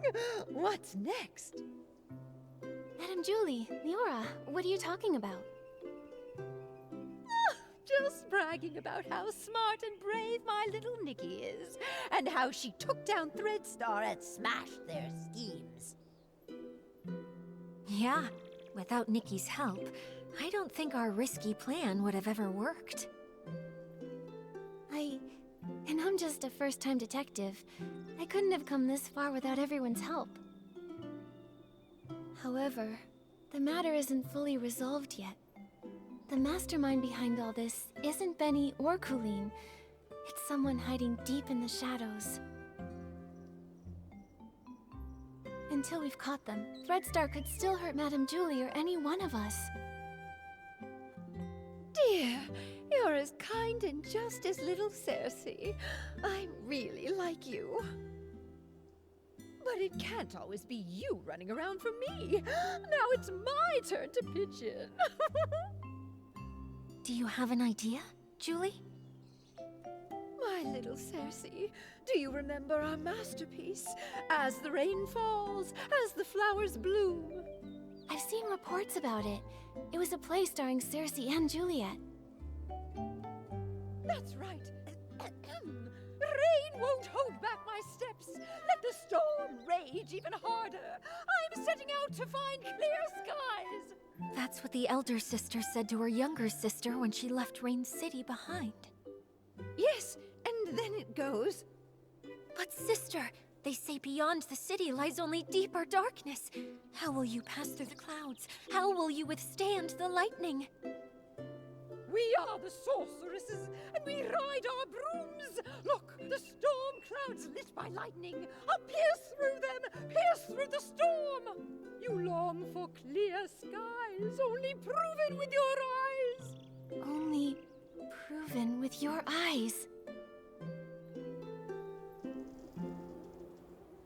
That's right. Julie won't go down easy. Madam Julie. It's really great to have you back. Oh, that's all thanks to my little Nikki. If she hadn't caught the remaining Threadstar remnants, I wouldn't be standing here today. Everyone can relax now. The last of Threadstar's remnants, Benny and Colleen, have already been captured. Ripple Estate is safe once more. How dare they try to take Julie down? I should have defeated her, just me! The two of them have no shame. The raindrops creating ripples are the rhythm of my dance. Only through celebration may we drive the darkness away. Friends, let's celebrate together. The Ripple Estate soiree is about to begin. Yay! When the mastermind thinks we've lowered our guard and tries to strike Julie again. We'll get them right away and end this forever. Wow! It's so lively here! Oh, just one breath, and I'm swept away by the aroma of the vin de Ripoux. We can't let the villains ruin this celebration! Nikki, let's go talk with Leora about the final plan. Or talk to some PCs to gather intel.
Please take good care of yourself, too.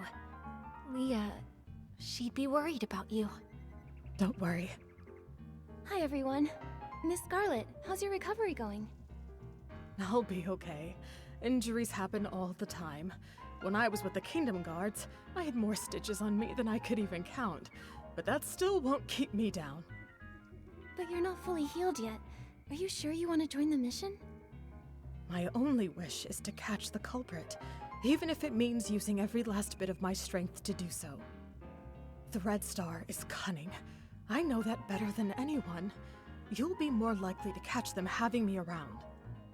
Tell me the details. How are you planning to use Julie as bait to trap the culprit? Okay, at the opening of the Ripple Estate soiree, Madame Julie and I will team up for a styling duel and perform the first dance. I've already passed the co-performer auditions, and I've earned the Sovereign of Sexy medal. Everyone in the abandoned district already knows about this, so it won't raise any suspicions among any of the PCs there. During the performance, Madame Julie will purposely let me win. but just enough to keep it believable. Then she'll pretend to be upset and say she's going back to the village to change into a new outfit, so that we can have a rematch. Great plan. Since you said the last remnants of Threadstar are wiped out, and Julie's making a public appearance, Threadstar should assume we've lowered our guard. Right. When the soiree is over, any outsiders lingering in the abandoned district will be a lot more conspicuous and won't go unnoticed. When Madame Julie returns alone to the village during the party, it'd be the culprit's last chance to strike.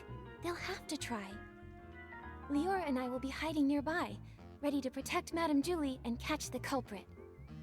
Understood. I'll find a good ambush spot nearby, too.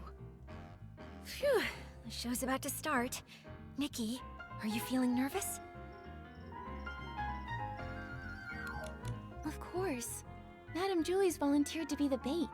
No matter how much we prepare, I can't help but feel a little worried. Such a familiar feeling. Back when I performed as Rain Falls as Flowers Bloom with Juliet, I was always nervous. Every time the curtain rose, I faced a new audience. How would the audience react? Would I hear their applause or their boos? Would the stylists like what I was wearing? Would the critics like how I delivered my next few lines? Then, Juliet turned to me and said, "Don't see the audience as a storm you have to push through. Imagine that you are the storm." That really sounds like something Madame Julie would say. I'm afraid I still don't have that kind of boldness, even now. So I'll take it as a blessing. Yeah, no matter what tricks the culprit pulls, if we execute the plan well, we'll catch them for sure.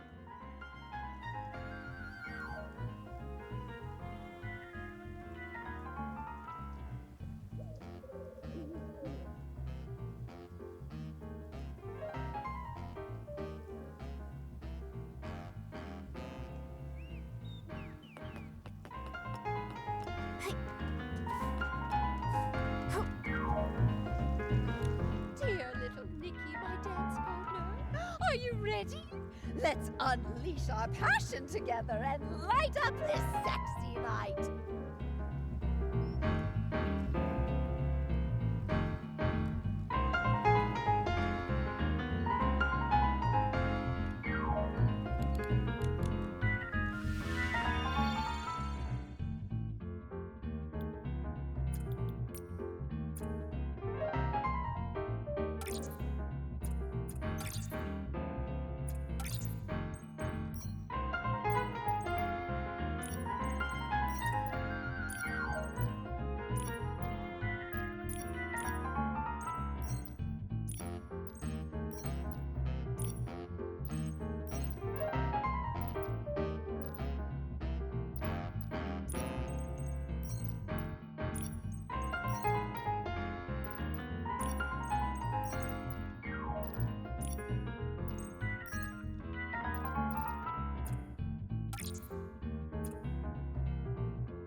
more!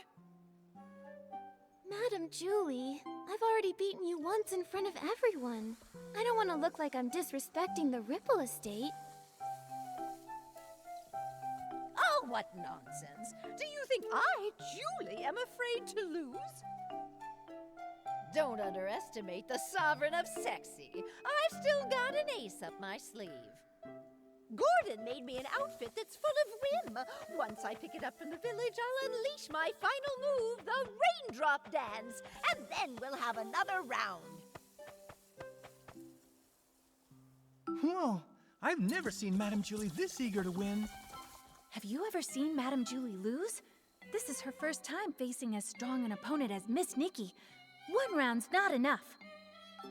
Exactly! Come on, let's grab some more detergents. There'll be more exciting performances later. Well, then I'll wait for Madame Julie to return from the village for another dance. Nikki, should we start getting ready? Right, let's head to Prosperville now.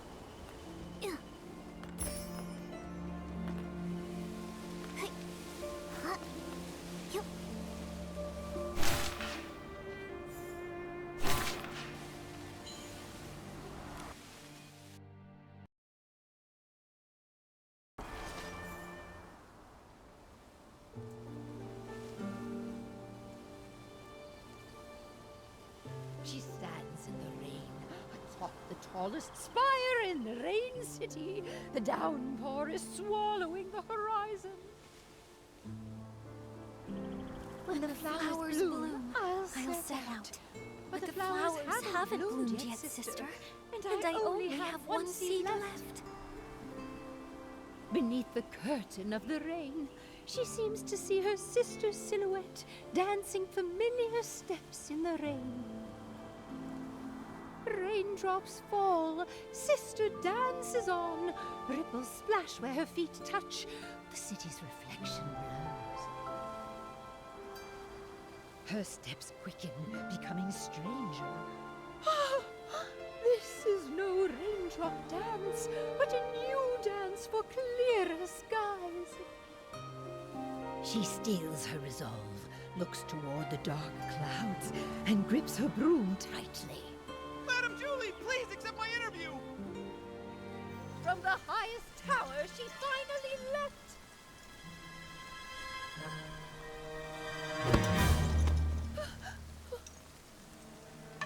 What a nuisance. Catch him!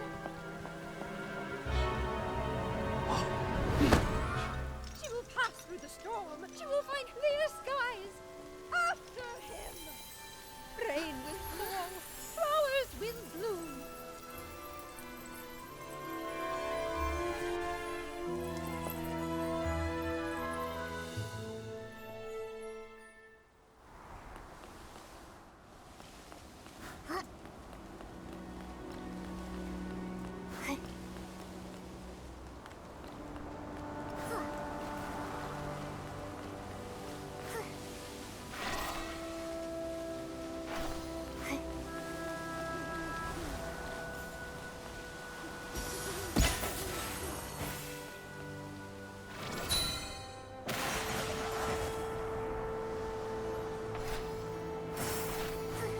Watch out, Nikki! Leon can summon S-Wings! So full of anger. Finally understand. Perfect play. That's it. I'm the fountain of brainstorm. Of course, this is the most boring cameo I've ever played. Miss Detective, you really think pulling back the curtain means victory? No, even the truth is just a supporting role in my script. My kind gentlemen, grant me forbidden gifts power once more. Let me teach these fools the etiquette of the final boss.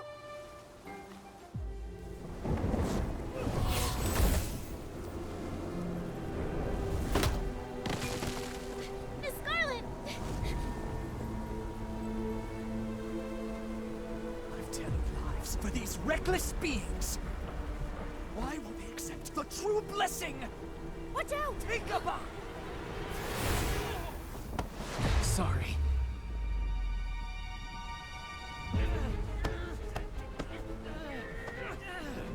No, it can't be! Do not look down on me!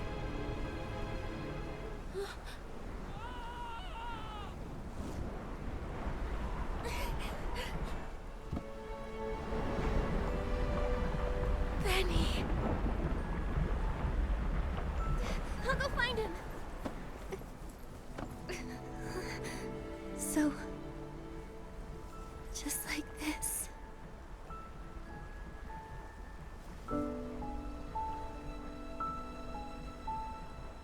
Small flower braids in rows, the dreaming child with secrets glows.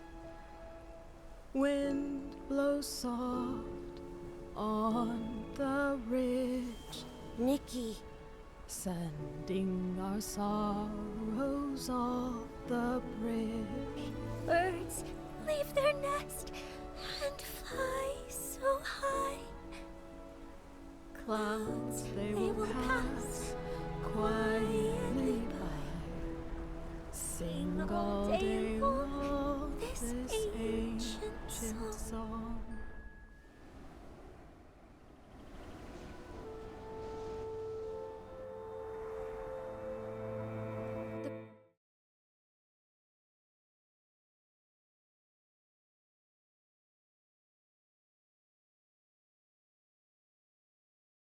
The Ripple Estate soiree ended successfully.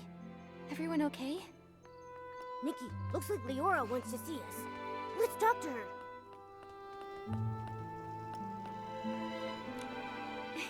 Leora! Miss Nikki! It's so good to see both you and Mr. Momo looking so lively. Thanks to Madame Julie setting up the barrel home, Momo and I both got a good rest. Oh yeah, dancing for 3 days straight at the Ripple Estate soiree really wore me out. Thanks to you, everyone is celebrating to their heart's content.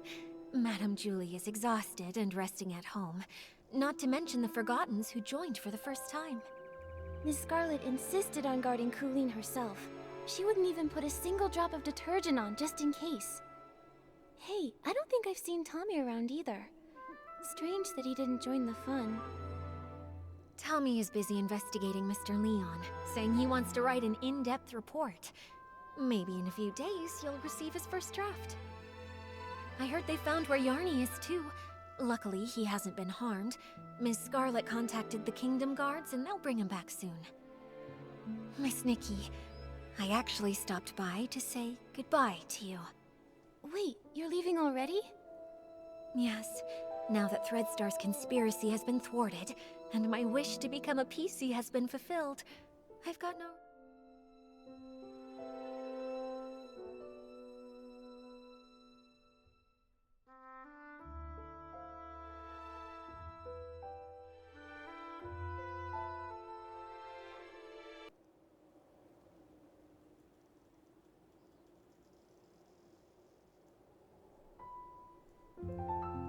Threadstar's conspiracy has been thwarted, and my wish to become a PC has been fulfilled.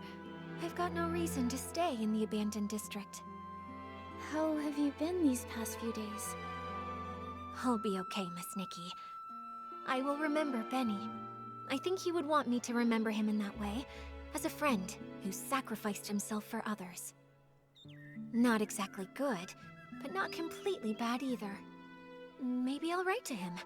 Who knows? It might help, writing letters from different corners of the continent, telling him that even an imperfect being can still find other ways to live.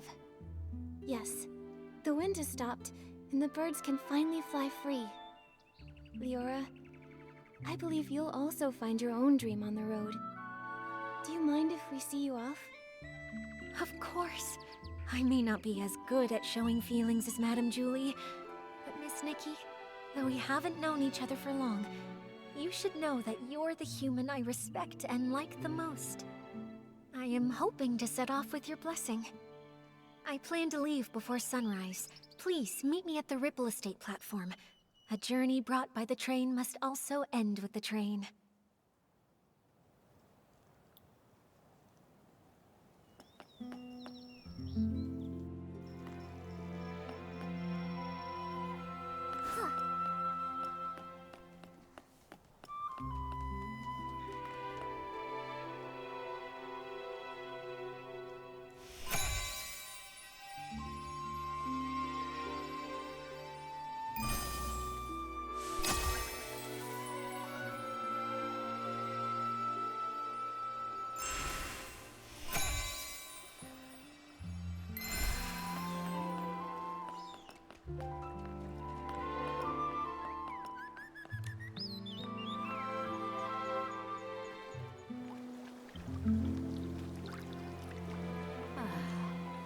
Beautiful. I've been meaning to ask, what's the ending of As Rain Falls, As Flowers Bloom? Oh, my dear girl. That one was written by Juliet and Cersei together. She clenches the tiny broom as small as herself, fighting desperately against the storm. Magic surges forth. Beneath the pouring rain, the final seed explodes, bursting in a fierce bloom. The wind paves her way. The petals guide her. As she breaks through the clouds, silence overtakes all. The sunrise casts its light upon the earth. There she sees the first clear sky. Excellent story. Leah would have loved it. Look, the train is here.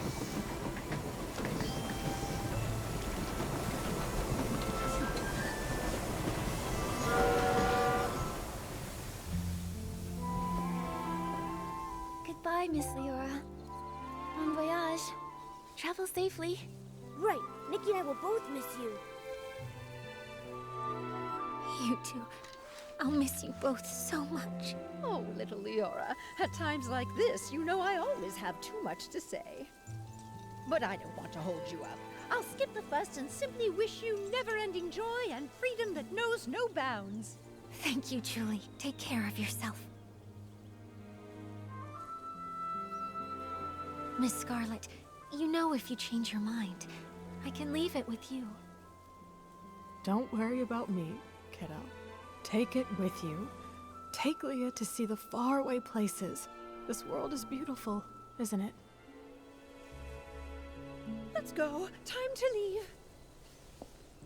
Goodbye.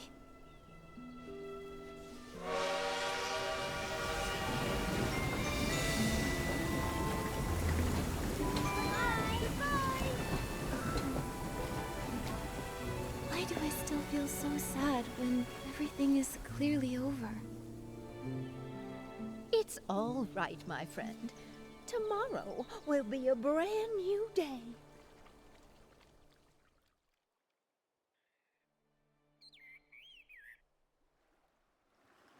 The wind is picking up. Momo, be careful. Don't blow away.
Huh?